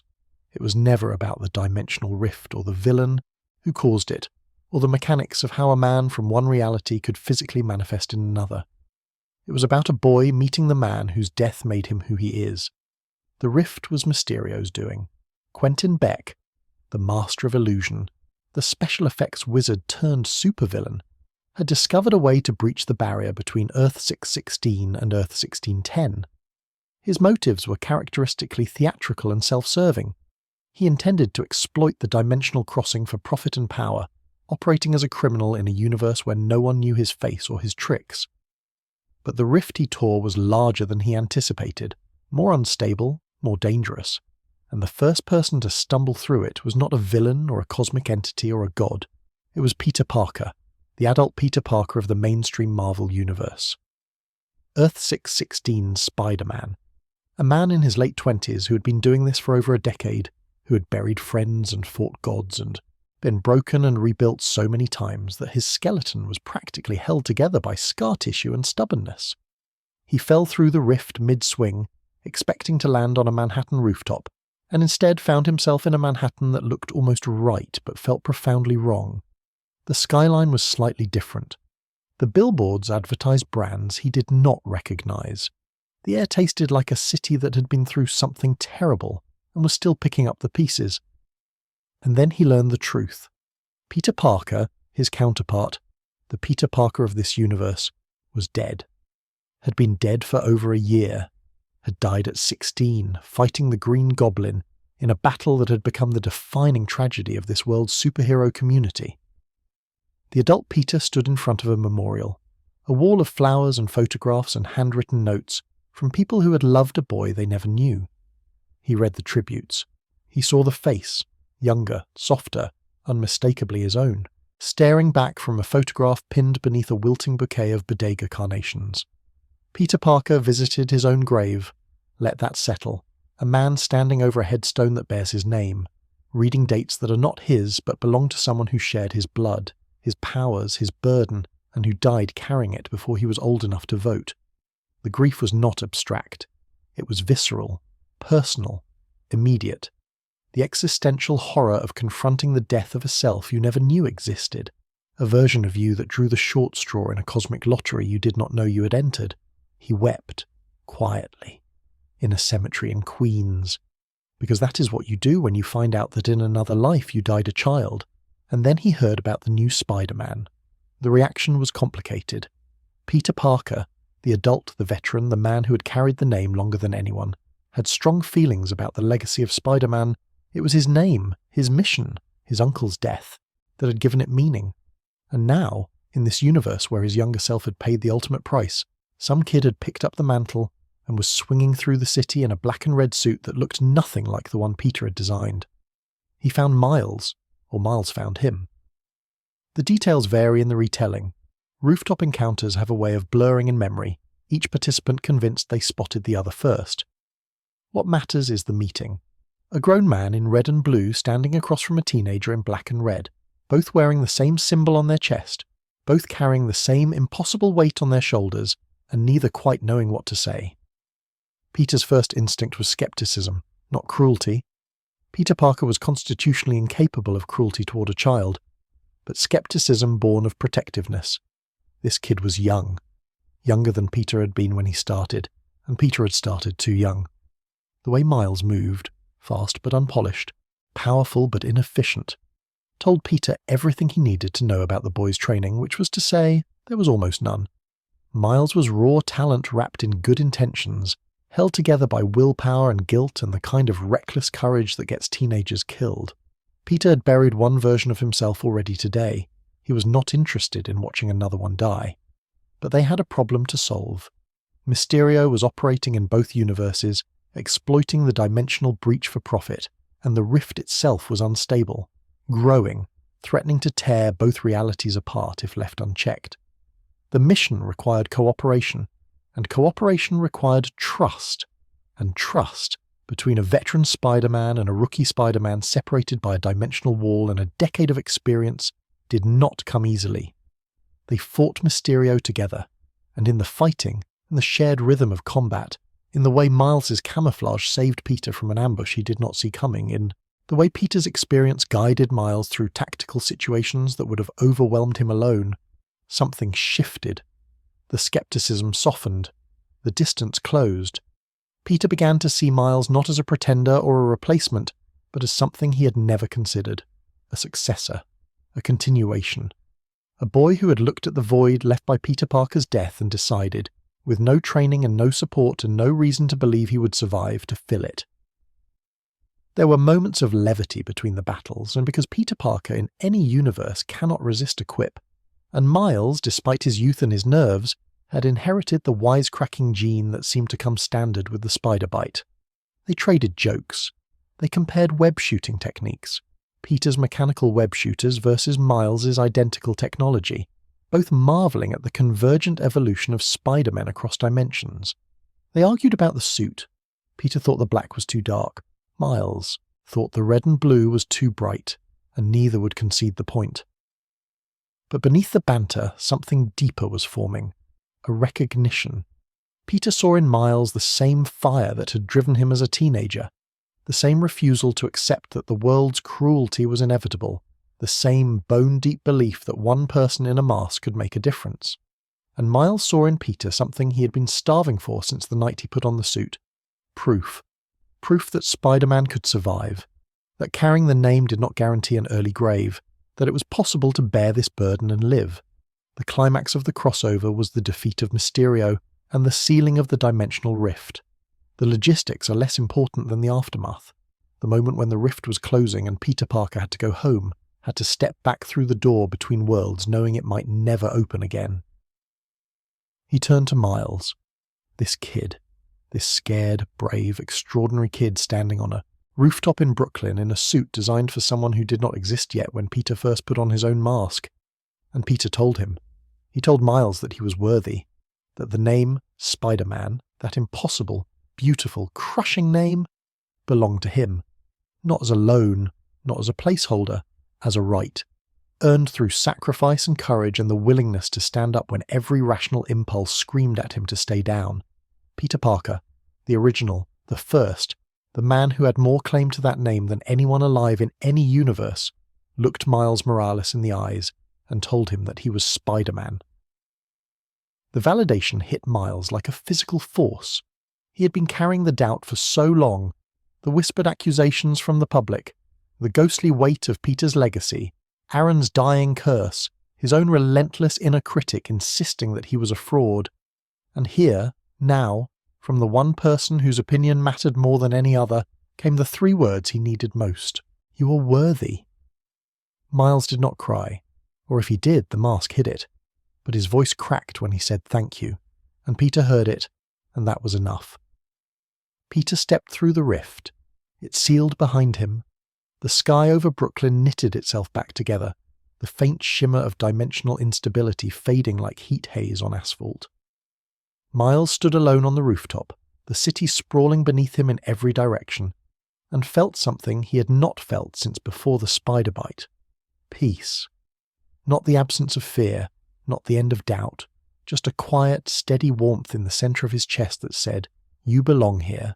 This is yours. You're not a copy. You're not a shadow. You're the next chapter, and the man who wrote the first one just told you that your story is worth telling." Back in Earth 616, Peter Parker returned to his own life, his own battles, his own city, his own version of the endless war between power and responsibility. But before he moved on, he did something that would remain a mystery for years. He sat down at his computer, he typed a name into a search engine, Miles Morales. And what appeared on the screen, whatever information existed about a person named Miles Morales in the mainstream Marvel universe, made Peter Parker's face go pale. His eyes widened, his mouth opened slightly as though he wanted to speak but could not find the words. The panel held. The screen was turned away from the reader. Whatever Peter found, the audience was not allowed to see. It would be years, real-world years, publication years, before that thread was picked up, before the mystery of who Miles Morales was in Earth 616 would be addressed, but the seed was planted. The question was lodged in the reader's mind like a splinter. Who is Miles Morales in the main Marvel universe? Why did Peter Parker look like he had seen a ghost? The answers, when they finally came, would reshape everything. But for now, for this moment, on this rooftop, in this universe, Miles Morales stood in the fading light of a sealed dimensional rift and breathed. Just breathed. The city hummed below, the sirens sang their endless song, and Spider-Man, the real Spider-Man, the only Spider-Man this universe needed, pulled his mask down, fired a web line into the deepening sky and swung. There are threats that test a hero's strength. There are threats that test a hero's will. And then there are threats that render both strength and will irrelevant. Cosmic erasers dragged across the surface of existence. Forces so vast and so indifferent that the very concept of heroism becomes absurd in their shadow. You do not fight a hurricane. You do not negotiate with an earthquake. You endure, or you do not. You survive, or you are forgotten. Galactus came to the Ultimate Universe, and the Ultimate Universe was not ready. To understand the magnitude of this, to truly grasp what it meant for Miles Morales and every other hero in Earth 1610, you must understand that this was not their Galactus. The Ultimate Universe had its own cosmic mythology, its own scale of threats, its own ceiling for how bad things could get. And that ceiling had just been obliterated. The Galactus that arrived was the Earth 616 version, the mainline Marvel Galactus, the devourer of worlds, a being of such incomprehensible power that entire civilizations across the galaxy had built religions around the inevitability of his hunger. He was not a villain in any conventional sense. He was a force of nature with a consciousness, a living extinction event wrapped in purple armor that stood taller than skyscrapers and regarded inhabited planets the way a man regards a meal. He had been displaced, pulled from his native reality through the cascading dimensional damage caused by the Age of Ultron event, a time travel catastrophe in the mainline Marvel universe that had sent shockwaves rippling across the multiverse, cracking barriers between realities like stress fractures in glass. One of those fractures deposited Galactus into Earth 1610, into a universe whose heroes were younger, fewer, less experienced, and utterly unprepared for a threat that the mainstream Avengers had barely survived with decades of preparation and cosmic allies. The Ultimate Universe had no Fantastic Four. They had been disbanded, their members scattered or dead. The Ultimate Universe had no cosmic protectors, no Silver Surfer riding Herald before the storm, no abstract entities willing to intervene on humanity's behalf. What it had was the Ultimates, a government-backed super team operating with military discipline and military limitations, and a handful of independent heroes who had spent most of their careers fighting each other as often as they fought actual threats. And it had Miles Morales, a 14-year-old boy in a black and red suit who had never faced anything larger than a city block and was now staring at a being that blotted out the sky. Cataclysm. The Ultimates' last stand was exactly what the title promised. A last stand. Not a clever gambit. Not a deus ex machina waiting in the wings. A desperate, screaming, hopeless defense of a planet that had been marked for consumption by a creature that did not negotiate, did not hesitate, and did not lose. The assault began without warning. Galactus did not announce himself with threats or demands. He simply arrived. a shape on the horizon that grew and grew until it filled the sky, until the shadow it cast turned day into twilight across the entire eastern seaboard. And then the machines came. Massive alien constructs that burrowed into the Earth's crust like ticks into flesh, drilling toward the planet's core, beginning the conversion process that would transform the raw elemental energy of the world into sustenance for the devourer. The ground shook. Oceans surged. Cities that had survived alien invasions and superhuman wars and dimensional rifts began, for the first time, to simply come apart. Miles was in New York when it started. He felt the tremor before he understood its source, a deep subsonic vibration that rattled windows and set off every car alarm in Brooklyn simultaneously. Then he looked up, and up, and up, and saw a shape against the clouds that his mind refused to process, a silhouette that violated every assumption he had ever made about the limits of physical reality. It was too big, too present, too real. The spider sense did not buzz or tingle, it screamed. A single, sustained shriek of existential alarm that said, "This is not a fight. This is an ending." He went anyway. Of course he went. That was the fundamental, irreducible truth of Miles Morales. When the world was ending and every rational calculation said to run, to hide, to hold the people you loved and wait for the dark, Miles Morales put on his mask and swung toward the thing that was killing everything. Not because he believed he could win, not because he had a plan, because someone had to go, and he was someone, and the suit meant that going was not optional.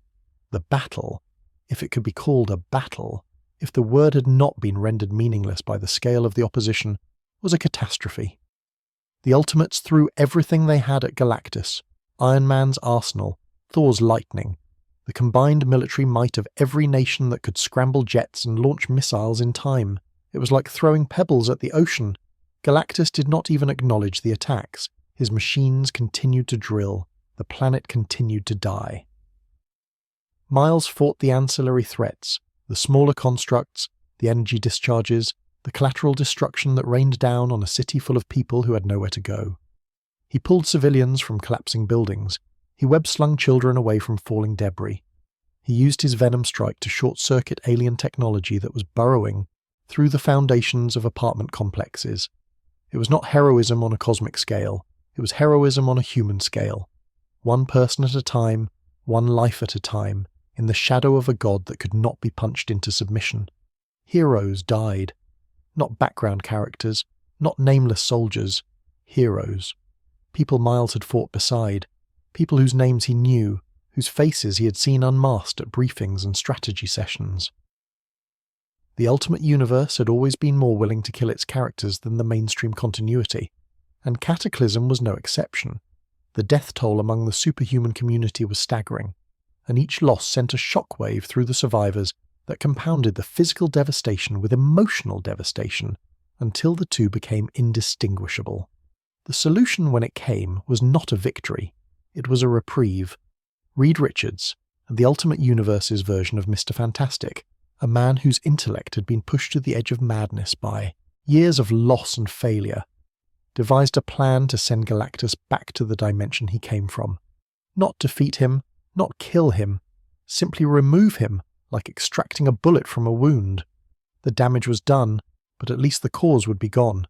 It required technology that did not yet exist, alliances with entities that should not have been trusted, and sacrifices that no one wanted to make but everyone understood were necessary. It worked, barely. Galactus was expelled from Earth 1610, hurled back through the dimensional barrier with enough force to seal the breach behind him. The machine stopped. The drilling ceased. The sky cleared, slowly, reluctantly, as though the atmosphere itself was not quite ready to believe the threat had passed. But the world that emerged from the shadow was not the world that had entered it. Cities were in ruins. Coastlines had been reshaped by tidal surges. The death toll, civilian and superhuman alike, was measured in the hundreds of thousands. The infrastructure that had supported the Ultimate Universe's superhero community was shattered. SHIELD was gutted. The Ultimates were decimated. The fragile public trust that had allowed costumed heroes to operate with a modicum of legitimacy was gone, replaced by the bitter accusatory question that always follows catastrophe. Where were you? Why didn't you stop it sooner? Why weren't you enough? Miles felt every word of that accusation. He had done everything he could, had pushed his body beyond its limits, had used every power at his disposal, had saved every life within his reach, and it was not enough. The math did not work. One spider-powered teenager against a cosmic devourer. The equation was broken from the start, and no amount of courage or venom strikes could balance it. The trauma settled into him like sediment at the bottom of a river, invisible from the surface, but present in every layer beneath. Miles began to question, not for the first time, but with a new and terrible sincerity, whether being Spider-Man was sustainable. Not morally, he never doubted the moral imperative, but physically, psychologically. Could a human being, could a child, absorb this level of destruction and keep functioning? Could you watch the sky split open and a god reach down to devour your world and then go back to school on Monday and pretend that algebra mattered? The answer, as Miles would discover, was no. You could not pretend. But you could endure. You could carry the weight and keep moving, one step at a time, one day at a time, until the distance between you and the catastrophe was large enough to breathe in. And it was during this fractured, fragile period, this aftermath, this wreckage, that Rio Morales found out. Not from a newscast, not from a villain's gloating revelation, from the simplest and most devastating source imaginable. She saw him. Saw her son crawl through his bedroom window at 3 a.m, bruised, and bloodied and wearing a suit she recognized from every front page and news broadcast of the past year. The black and red. The spider emblem. The mask, half pulled up, revealing the face of her boy, her child, her baby, beneath the symbol that had come to represent everything dangerous and ungovernable about the post-cataclysm world. Rio's reaction was not anger. It was not the explosive confrontation that Miles had rehearsed in his nightmares 1,000 times. It was something worse. It was quiet, a stillness that radiated outward from her like the silence after a gunshot. She looked at him, at the suit, at the bruises, at the blood, his blood, her son's blood, shed in a war she had not known he was fighting. And in her eyes, Miles saw something that the Green Goblin and the Scorpion and Venom and Galactus himself had never managed to put there. Fear. Not of him. For him. The immeasurable, bottomless terror of a mother who has just learned that her child has been walking into fire every night while she slept, and that there is nothing, no lock, no rule, no amount of love that can stop him. The conversation that followed would reshape their relationship forever. But that conversation, and its consequences, belongs to the next chapter.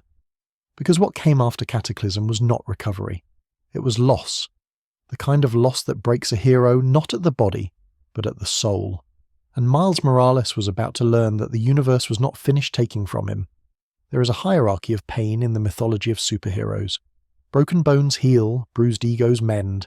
Even the deaths of mentors and rivals and fellow soldiers, while devastating, can be metabolized over time, transformed into fuel, into motivation, into the grim determination that keeps a hero moving forward when every fibre of their being screams for rest.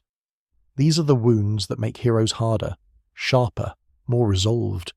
And then there is the wound that does not harden you, the wound that does not fuel you, the wound that simply hollows you out, scoops the core from your chest like a hand reaching into wet clay, and leaves you standing upright but empty, a shell in a costume, going through the motions of a life that no longer has a centre. Rio Morales died, and when she died, she took the best part of Miles with her.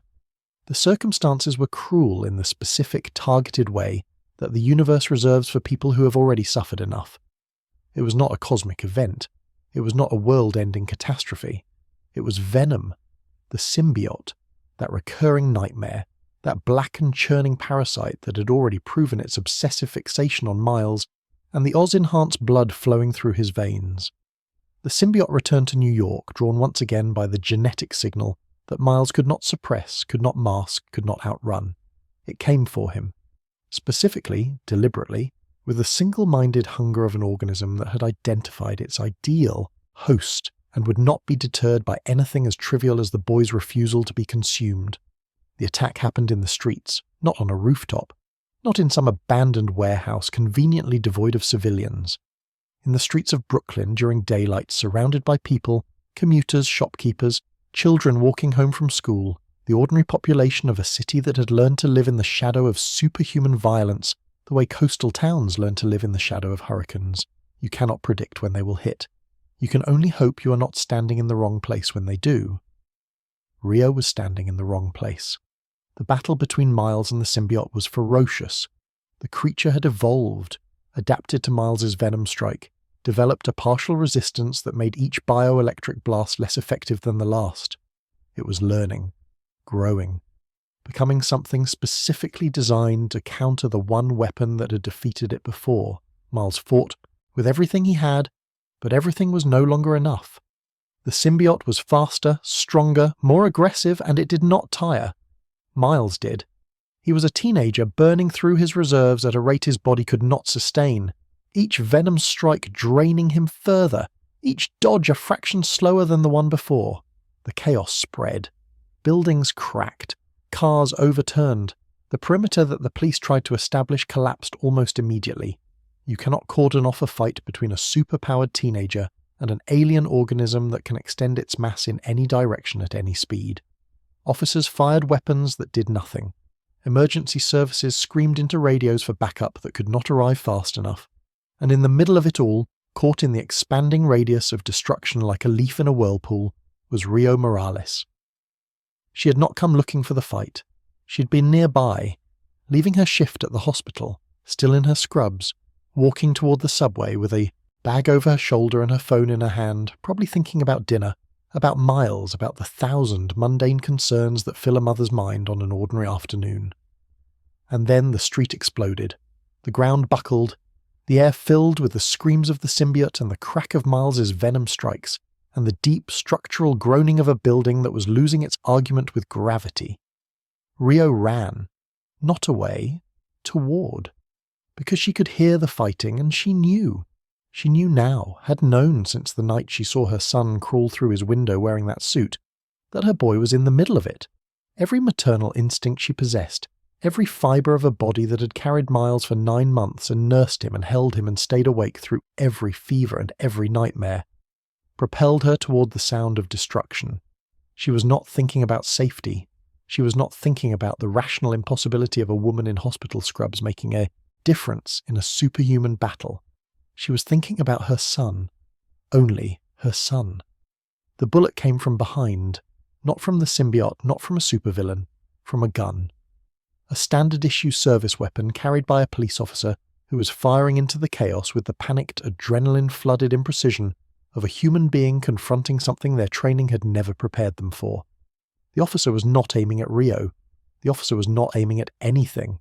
Just firing, just reacting, just trying to put rounds into the mass of black tendrils that was tearing through the street. One of those rounds went wide, tragically, catastrophically, irreversibly wide. It struck Rio Morales in the torso. She went down. Not dramatically. Not the way people fall in movies, with slow motion and swelling music and a graceful collapse into the arms of a loved one. She simply dropped. Her legs gave out. Her bag hit the ground. Her phone skittered across the pavement, screen cracking on the concrete. And for a moment, a single, frozen moment that lasted approximately 1 second in real time and approximately forever in Miles's perception, the world stopped. Miles saw her fall. Through the chaos, through the symbiote's thrashing tendrils, through the smoke and the dust and the screaming, he saw his mother hit the ground. And something inside him, something fundamental, something load-bearing, cracked. The venom strike that followed was not controlled. It was not tactical. It was a detonation, a massive unregulated discharge of bioelectric energy that erupted from Miles's body in every direction simultaneously. A shockwave of grief and rage converted into pure electrical force. The symbiote shrieked, recoiled, fled. The energy pulse drove it back, disrupted its molecular cohesion, sent it scattering into the shadows like ink dispersed in water. But Miles did not notice, did not care. He was already moving, already on the ground beside his mother, already pressing his hands against the wound, already feeling the warm, wet reality of blood soaking through his gloves and understanding, with the clarity of a nightmare from which you cannot wake, that this was real. This was happening. This was not a simulation or a test or a villain's illusion. His mother was dying. Rio looked up at him, at the mask. She knew who was behind it, had known for weeks, months, long enough to carry the knowledge like a stone in her chest, long enough to lie awake at night listening for the sound of his window opening, long enough to memorize the pattern of bruises he tried to hide and the excuses that grew thinner with each passing week. She had known, and she had said nothing because saying something would have meant confronting a truth she was not ready to confront, that her son was the boy in the black and red suit, and that every siren she heard might be the one that led to his body. Now she was the one on the ground. Now she was the one, bleeding. And the irony, if irony is even the right word for something this savage, was not lost on either of them. Her last words were not dramatic. They were not a speech. They were simple and raw and devastating in the way that only a mother's words can be, because a mother does not speak in metaphors when her child is holding her and the light is going out. She told him to stop, to take off the suit, to be Miles, just Miles. Not Spider-Man, not a hero, not a symbol, her son. She wanted her son to live, that was all, the only thing. The single, desperate, non-negotiable demand of a woman who was dying because her child had chosen a life she could not protect him from. Stop being Spider-Man. Please. For me. Be safe. Be alive. Be my boy.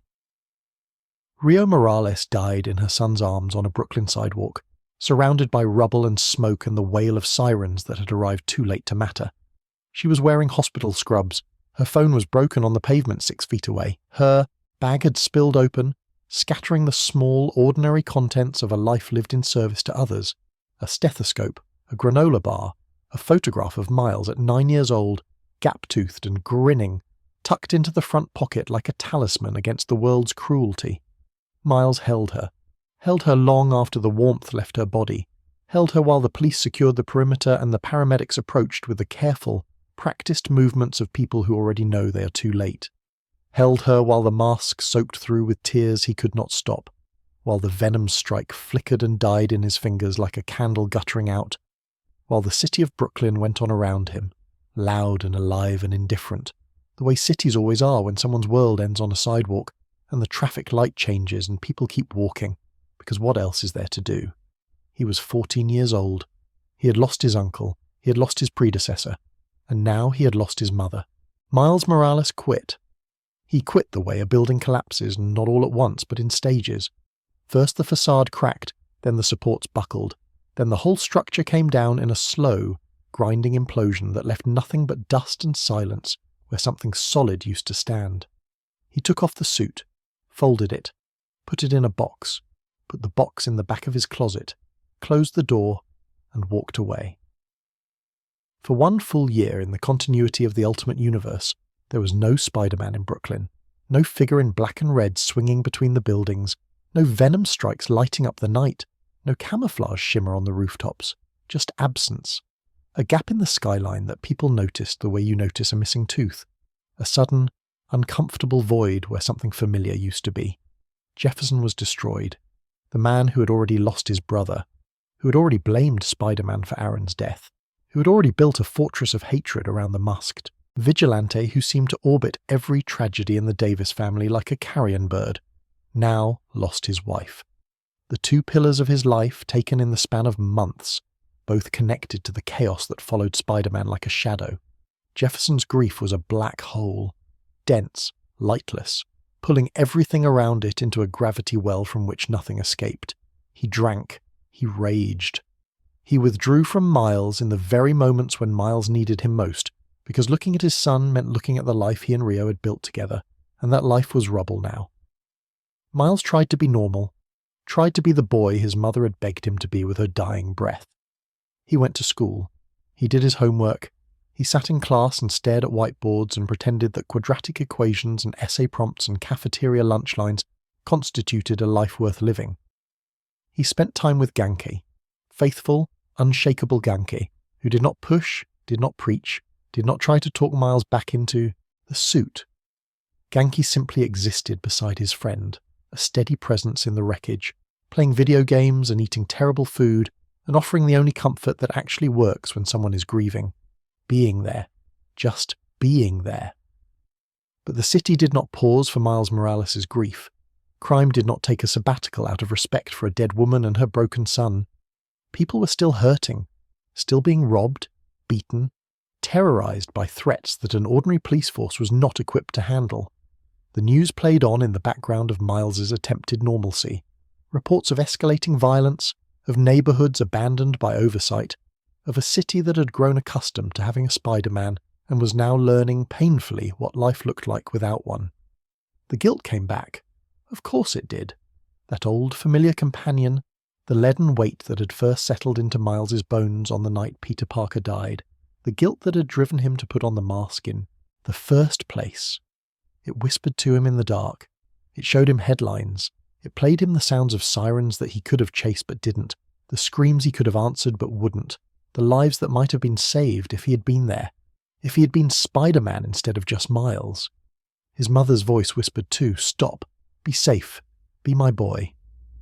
Two voices, two impossible commands, the dead pulling him in opposite directions, Peter Parker saying "get up," Rio Morales saying "stay down," and Miles caught in the middle, paralyzed by love and grief and the terrible knowledge that he could not obey both.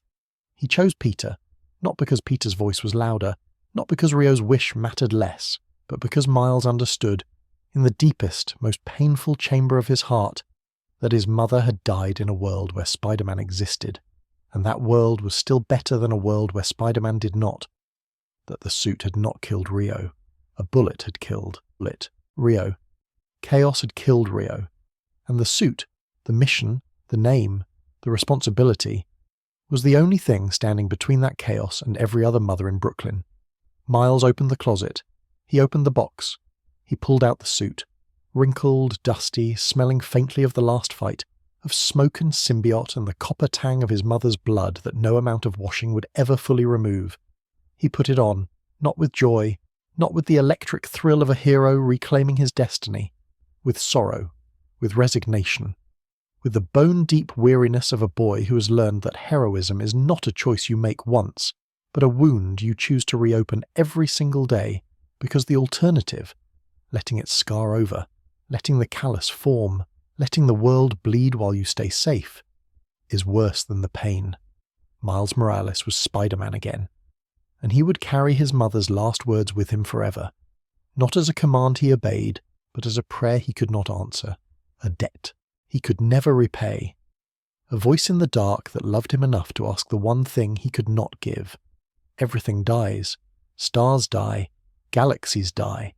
Civilizations that span 1,000 worlds and burn with the light of 1,000,000 suns, they die too, given enough time. The universe itself, physicists will tell you, is dying, expanding toward a heat death so vast and so final that even the concept of darkness will become meaningless, because darkness implies the possibility of light, and there will be none. Everything dies. It is the one law that even gods cannot repeal. But universes are not supposed to die all at once.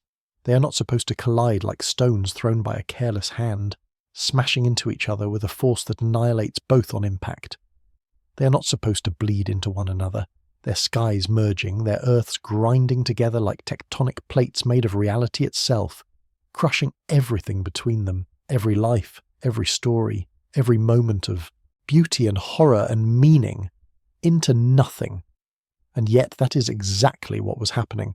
Across the multiverse, everywhere, all at once, the incursions, Jonathan Hickman, the architect of this apocalypse, the writer whose years-long narrative had been building toward this moment with the patience and precision of a detonation sequence, had constructed a cosmology of annihilation so vast that it defied easy summary.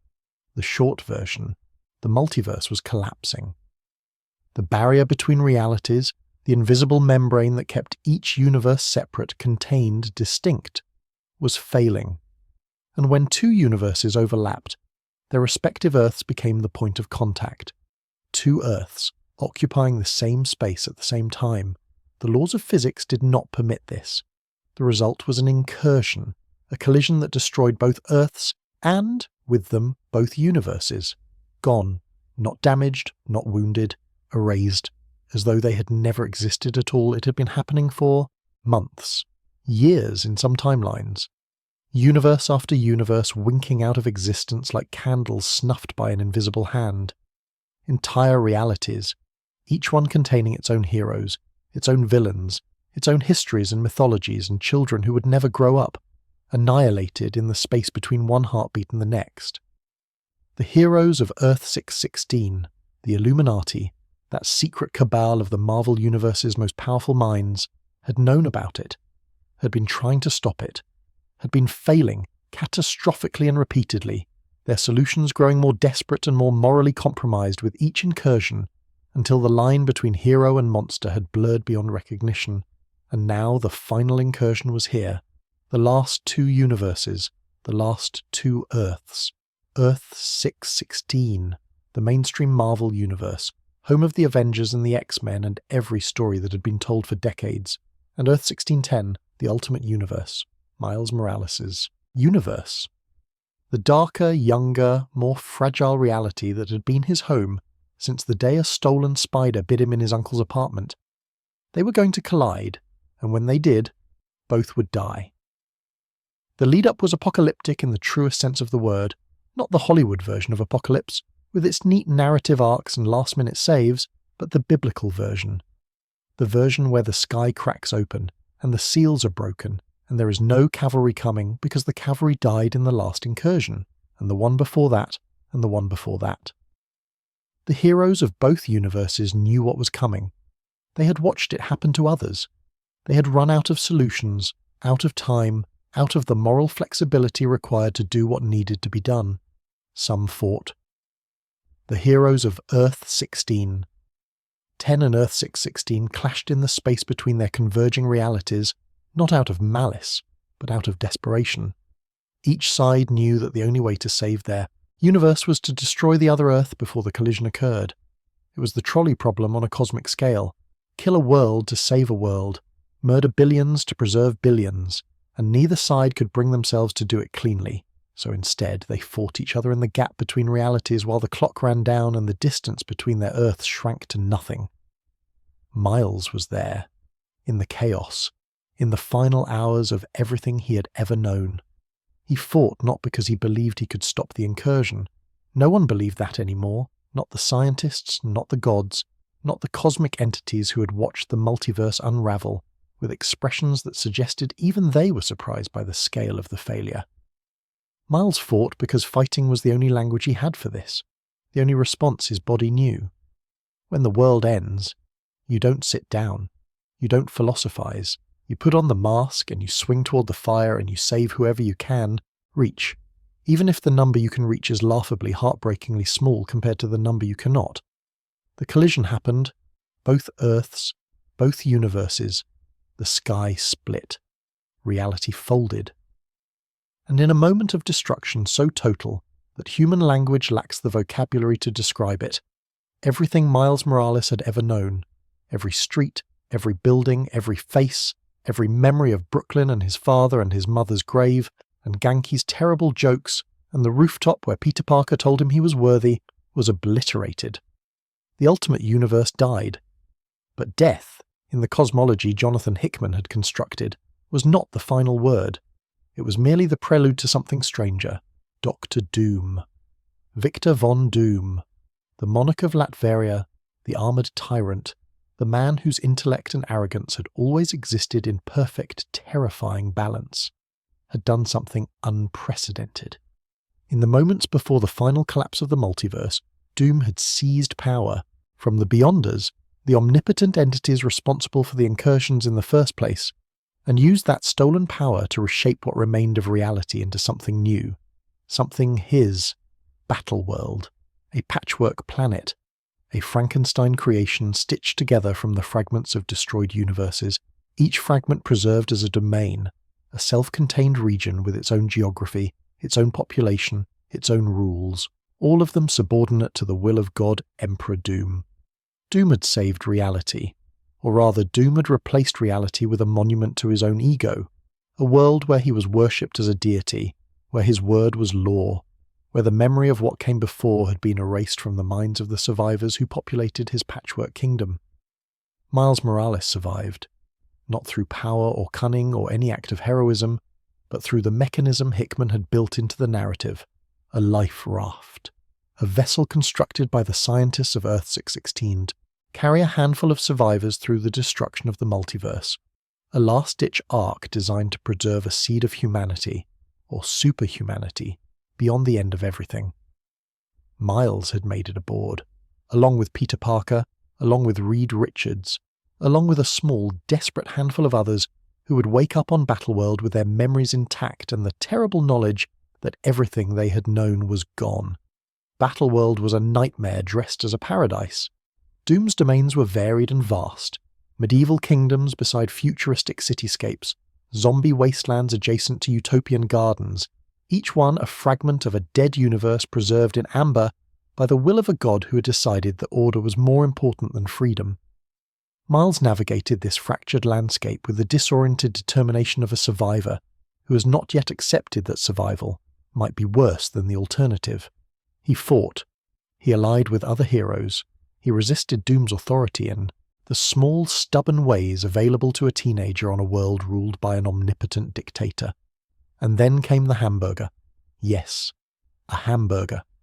In the middle of a cosmic saga spanning the death and rebirth of the multiverse, the fate of Miles Morales, and by extension the fate of reality itself, hinged on a hamburger. It sounds absurd. It is absurd. And it is also somehow perfect. The Molecule Man, Owen Reese. A being of incalculable power, the living bomb at the heart of every incursion, the linchpin upon which the Beyonders had built their entire multiversal experiment.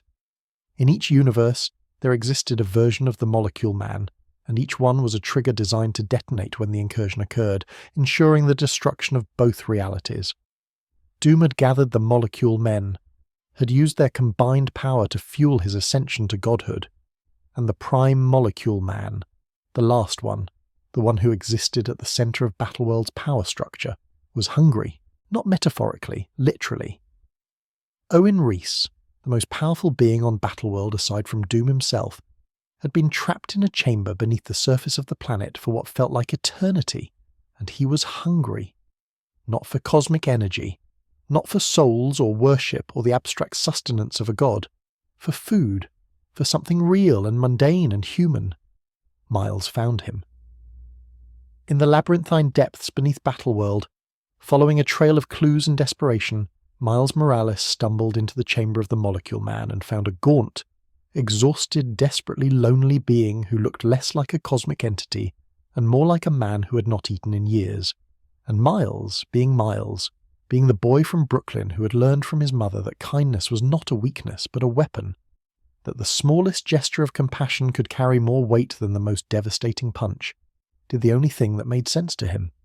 He gave Owen Reese his hamburger. He had been carrying it. A simple, slightly crushed, utterly unremarkable hamburger that he had picked up somewhere on Battleworld and stuffed into his costume because even interdimensional refugees need to eat.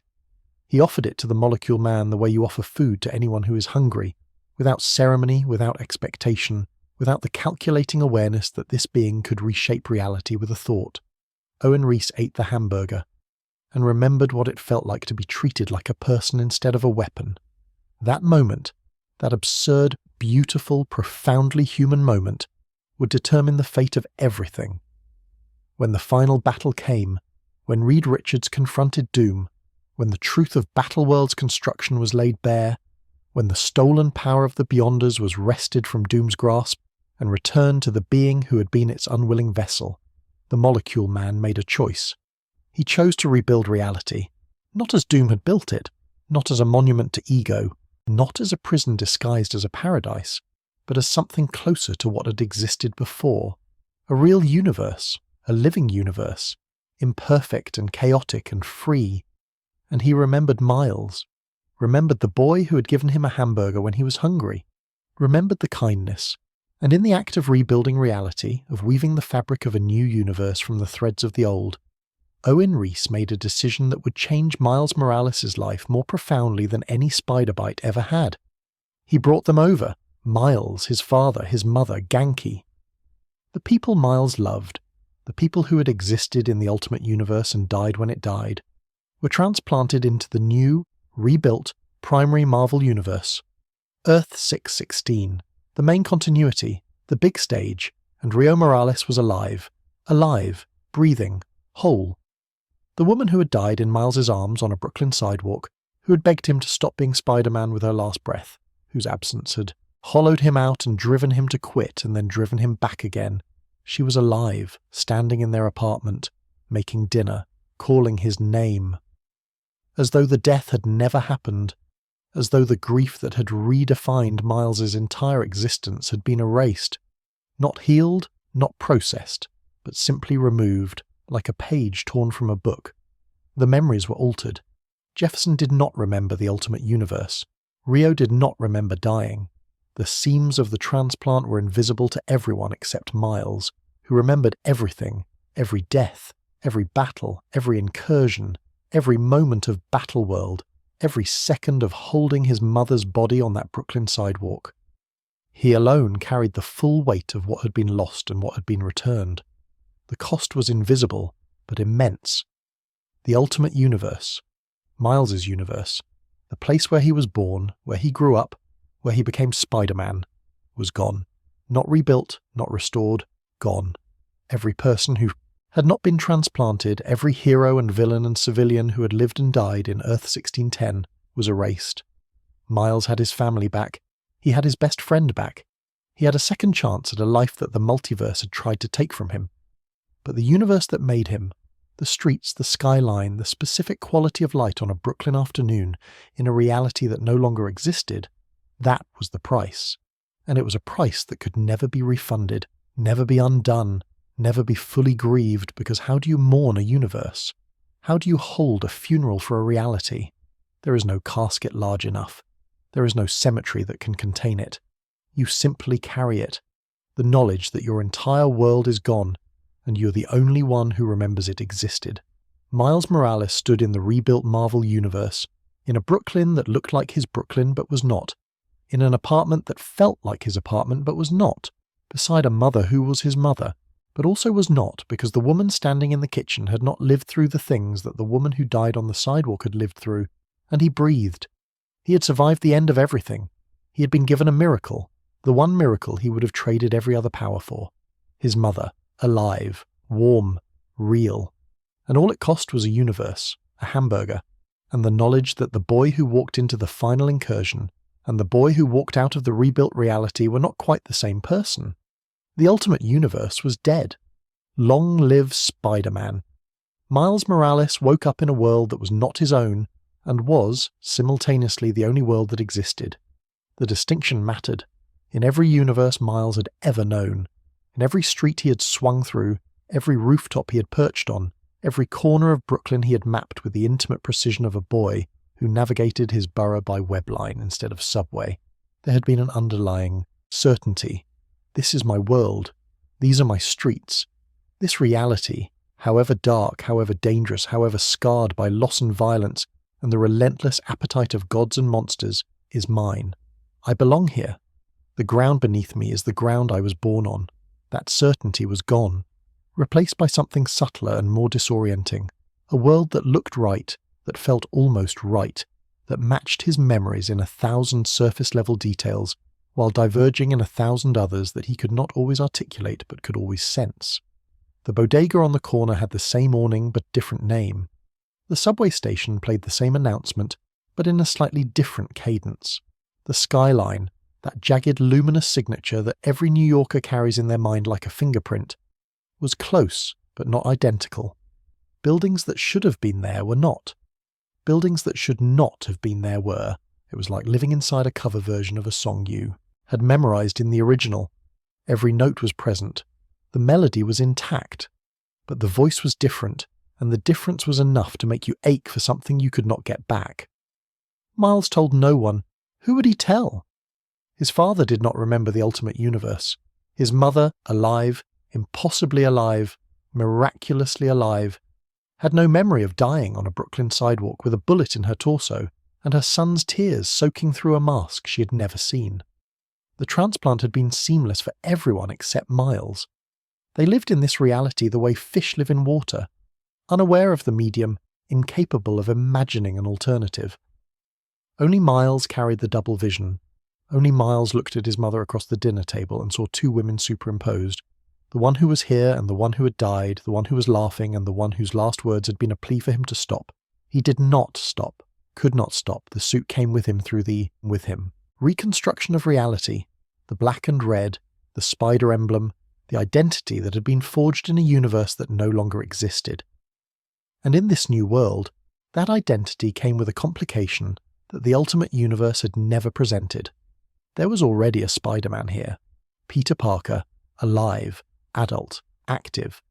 Not the 16-year-old martyr whose death had launched Miles's entire career, but a grown man in his late 20s who had been Spider-Man for over a decade and showed no signs of stopping. Peter Parker of Earth 616 was experienced, battle-tested, and deeply entrenched in the superhero community. An Avenger, a mentor to younger heroes, a scientist, a survivor of his own staggering catalogue of losses and resurrections. He was, in every measurable sense, the Spider-Man, the original, the definitive article. And now there were two. The potential for conflict was obvious. In a lesser story, in the hands of a lesser writer, the dynamic would have defaulted to rivalry, territorial disputes, ego clashes, the tired narrative of the old guard resisting the new. But that is not what happened, because Peter Parker, this older, wiser, more generous Peter Parker, who had lived long enough to understand that heroism was not a finite resource and that the world's capacity for Spider-Men was not limited to one, looked at Miles Morales and did not see a threat. He did not see a competitor. He did not see a replacement. He saw a kid who reminded him of himself, a kid who had already lost more than most adults could survive, a kid who wore the name not because it was easy or glamorous or rewarding, but because someone had to, and he had decided, with the same irrational, magnificent stubbornness that had defined every Spider-Man since the first, that the someone was him. Peter welcomed Miles, not with a ceremony or a formal passing of the torch, nothing so dramatic, with a conversation, on a rooftop naturally, because Spider-Men conduct their most important business on rooftops the way normal people conduct theirs in offices and living rooms.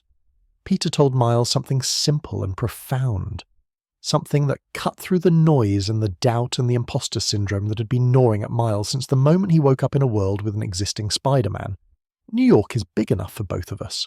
7 words, no conditions, no caveats, no hierarchy established, no territories divided, no pecking order imposed. Just acceptance. Just the quiet recognition that the name Spider-Man was not a title to be held by one person, but a mission to be shared by anyone willing to carry it. Peter had earned that name through years of suffering. Miles had earned it through his own, and the earning did not cancel out. It compounded. 2 Spider-Men meant twice the coverage, twice the eyes, twice the hands reaching out to catch someone falling. Miles exhaled. Not literally. He had been breathing the entire time, obviously, but spiritually. Something unclenched in his chest. The knot of anxiety that had been tightening since he realized he was sharing a universe with the original Peter Parker loosened. Fractionally, but meaningfully, and for the first time since the reconstruction of reality, Miles felt something approaching permission. Permission to be here. Permission to swing these streets.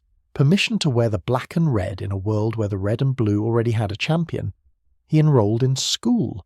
A new school, in a new version of Brooklyn with classmates who had no memory of the Ultimate Universe because they had never lived in it. The adjustment was brutal in the way that all teenage relocations are brutal. The social hierarchies to decode, the teachers to impress, the lunchroom geography to navigate, the 1,000 small humiliations that constitute the daily life of an adolescent trying to find their footing in unfamiliar terrain. Except Miles was not just navigating a new school. He was navigating a new reality. Every assumption he made was suspect. Every fact he thought he knew might be wrong. The history of this world was similar to his own but different in critical details, and the cognitive load of constantly cross-referencing 2 sets of memories, the ones that were real and the ones that had been real but no longer were, was exhausting.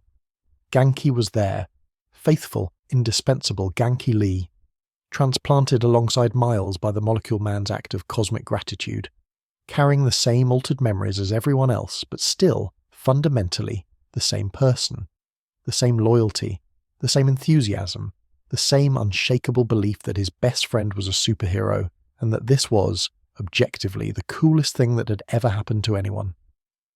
Genki did not remember the Ultimate Universe. He did not know that he'd been transplanted from a dead reality into a living one. But he knew Miles, knew the suit, knew the secret, and that continuity, succès, that one unbroken thread of friendship stretching across the gap between universes, was the anchor that kept Miles from drowning in the disorientation of his new life. They fell into familiar rhythms. Genki as the strategist, the researcher, the guy in the chair who tracked police scanners and social media feeds, and provided Miles with real-time tactical support from the safety of their shared dorm room. Miles as the one who went out the window. The partnership had survived the death of a universe. It could survive anything. But the new world was bigger. Vastly, almost incomprehensibly bigger. The Ultimate Universe had been a contained ecosystem. A smaller roster of heroes, a tighter narrative scope, a world where the threats were serious but scaled to a reality that had only existed for 15 years of publication history. Earth 616 was a sprawling, decades-old tapestry of interconnected mythologies. Avengers and X-Men and Fantastic Four and Inhumans and Cosmic. Empires and mystical dimensions and secret societies and government agencies and alien invasions and time-travelling conquerors and reality-warping entities and 100 other factions and forces that Miles had never encountered and could barely keep track of. He was swimming in a much larger ocean, and the creatures in this ocean were proportionally more dangerous. But Miles did not drown. He adapted. He always adapted. It was perhaps his most underrated ability, more useful in the long run than the venom strike or the camouflage or even the spider sense. The capacity to land in an unfamiliar situation and find his footing, to read the room and adjust, to carry the weight of everything he had lost without letting it crush him. Brooklyn had taught him that. The Ultimate Universe had taught him that. And now Earth 616 would teach him something new, that he did not have to carry the weight alone. The champions.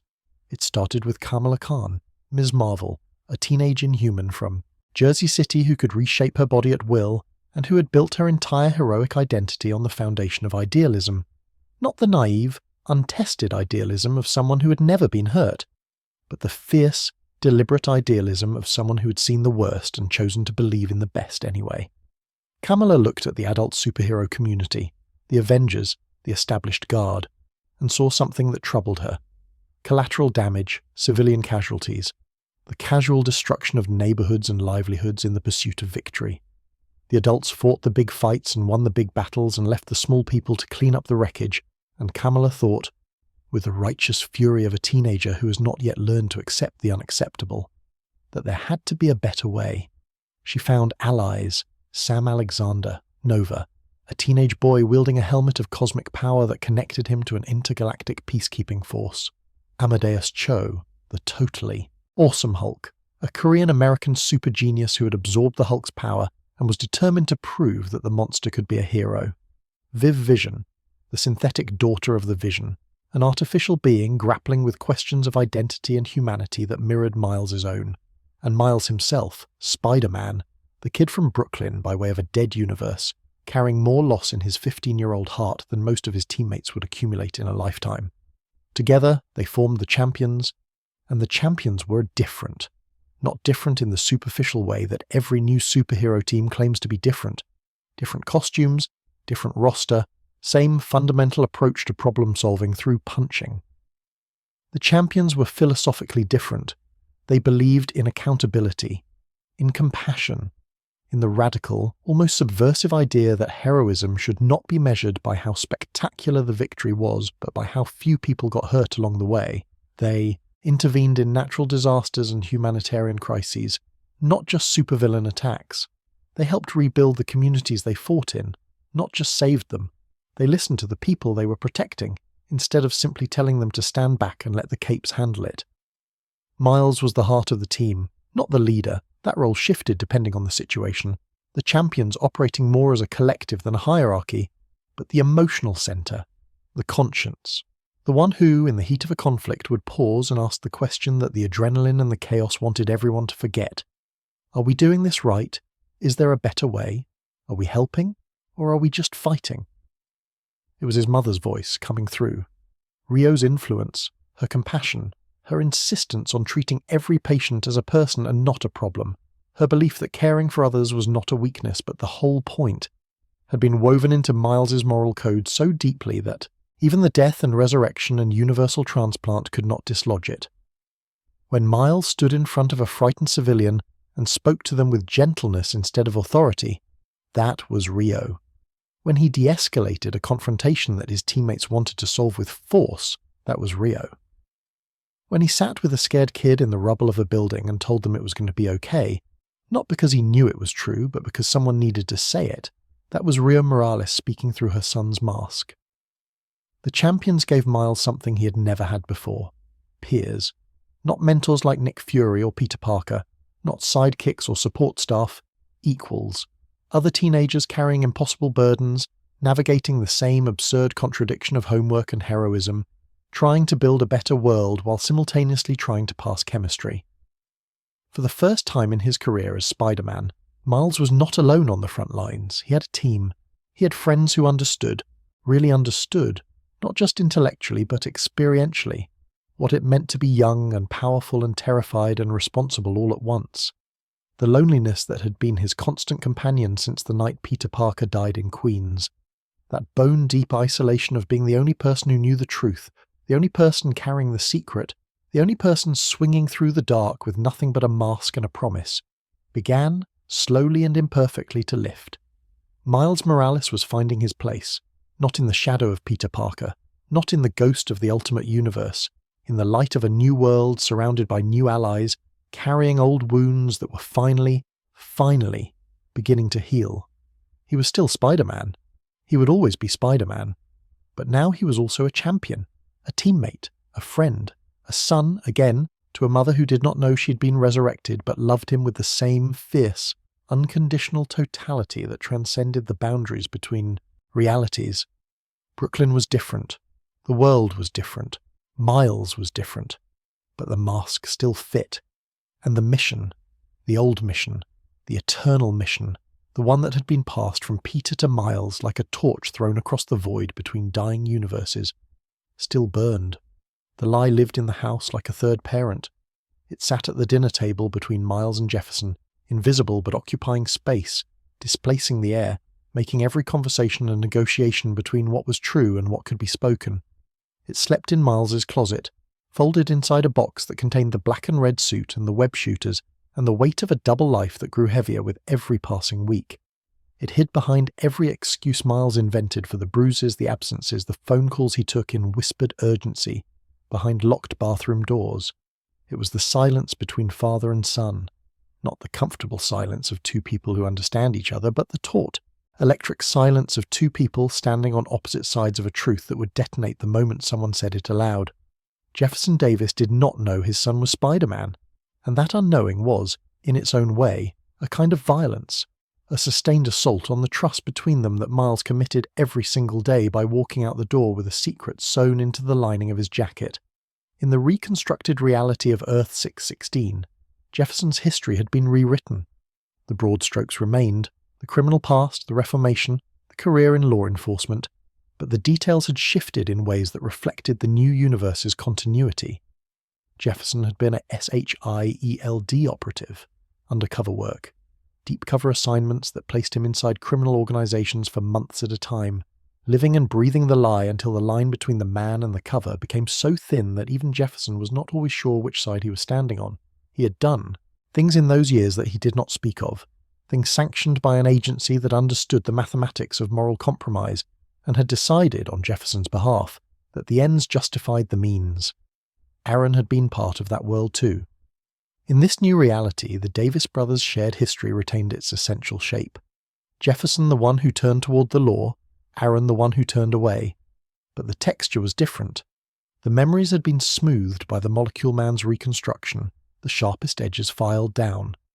The specific trauma of the Ultimate Universe replaced by a parallel set of traumas that served the same narrative function without the continuity baggage.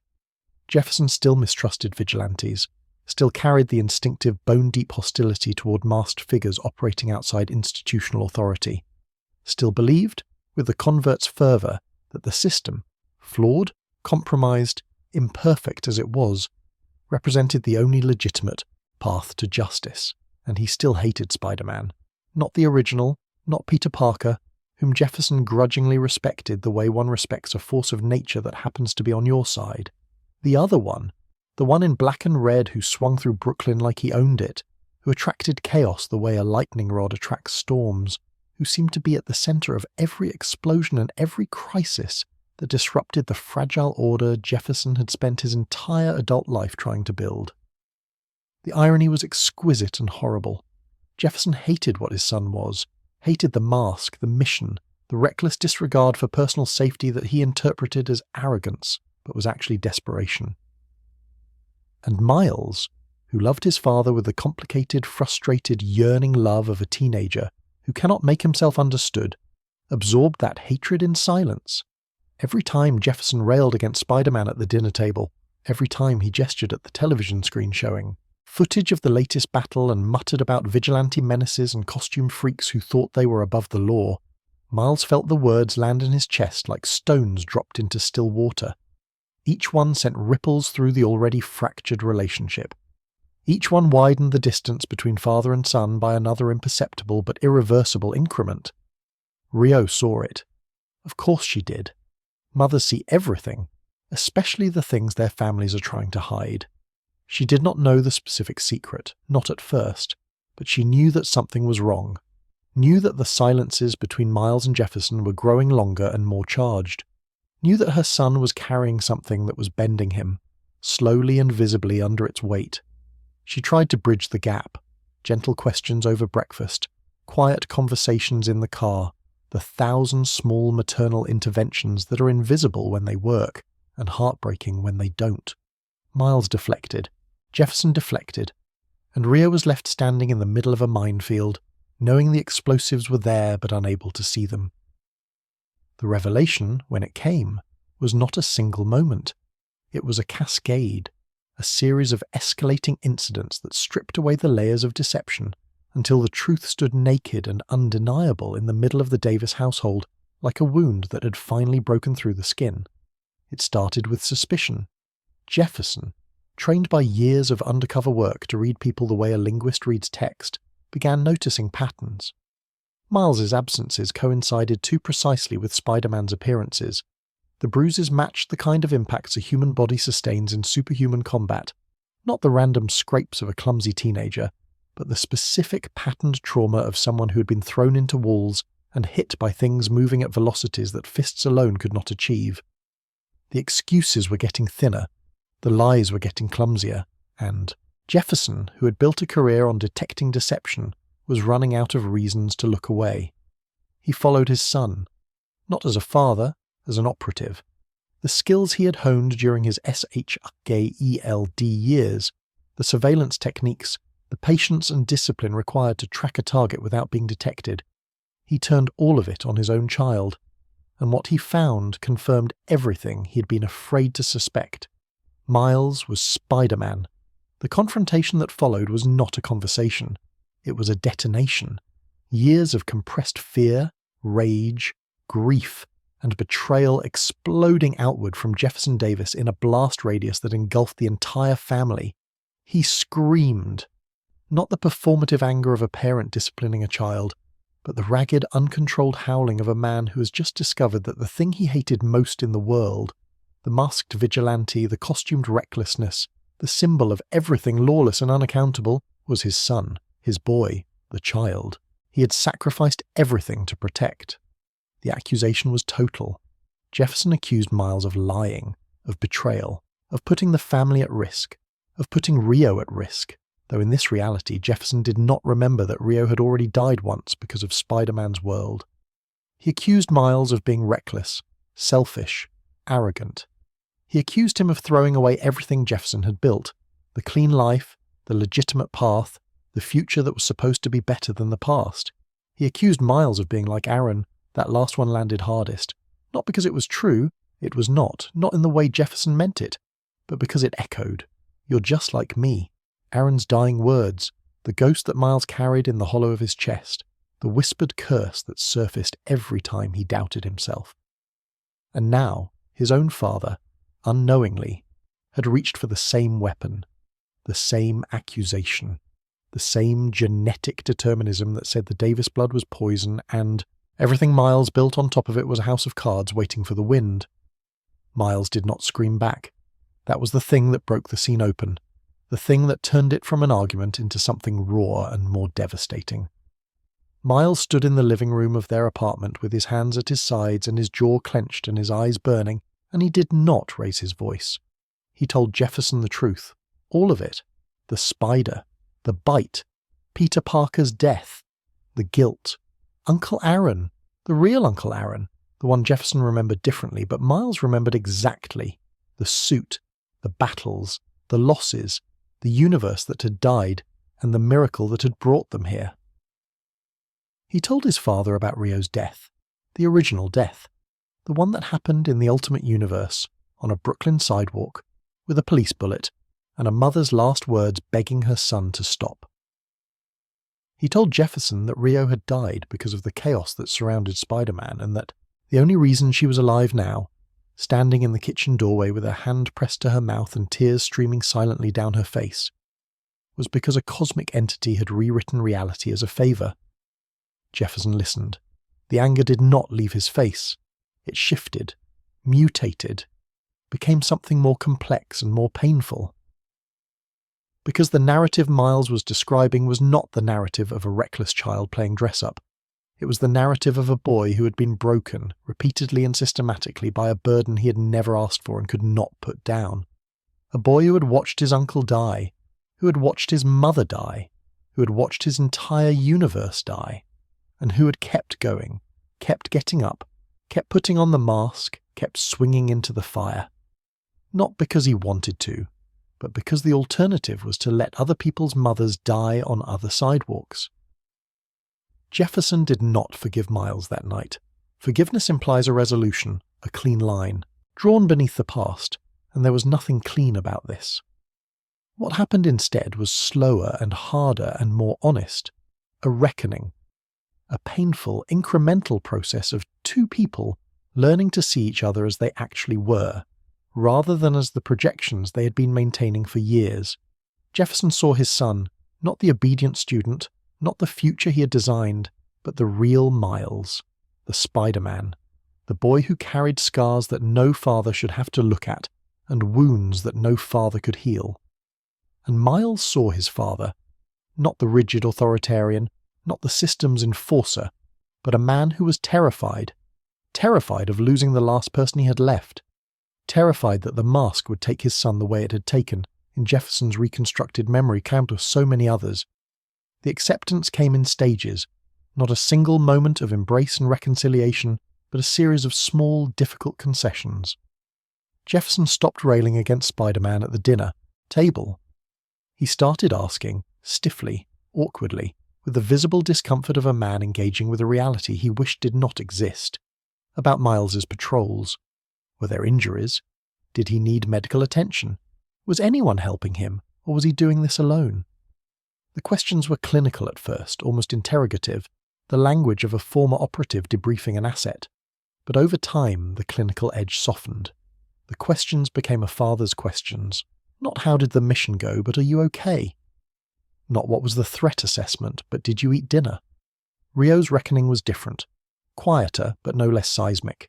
She had already lived through this, or a version of her had, in a universe that no longer existed.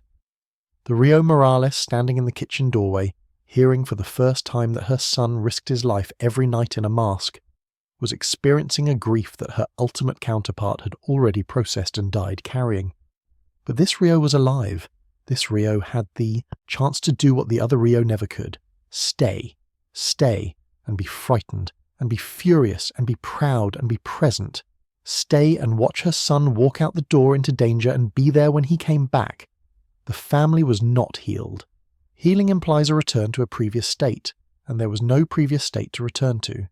The Davis Morales family had never existed without the secret, had never known a version of itself that was not built on omission and misdirection. What emerged from the revelation was something new, something messier and more fragile and more honest than what had come before. A family that knew the truth and chose, with full awareness of the cost to stay together anyway. Jefferson would never fully make peace with Spider-Man. The fear would never leave him. The nightly terror of a phone call, a knock on the door, a news broadcast showing a figure in black and red lying motionless in the street. But he learned to carry the fear without letting it become hatred, learned to separate the mask from the boy, learned slowly and imperfectly that loving Miles meant loving all of Miles, including the part that swung through the night and came home with broken ribs and saved strangers who would never know his name.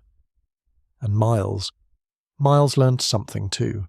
He learned that the secret had been heavier than the suit, that the isolation of carrying it alone had cost him more than any villain's blow, that the people you love deserve the truth, even when the truth is terrifying, even when the truth changes everything, even when the truth sits at the dinner table like a third parent and makes every conversation a negotiation between fear and trust.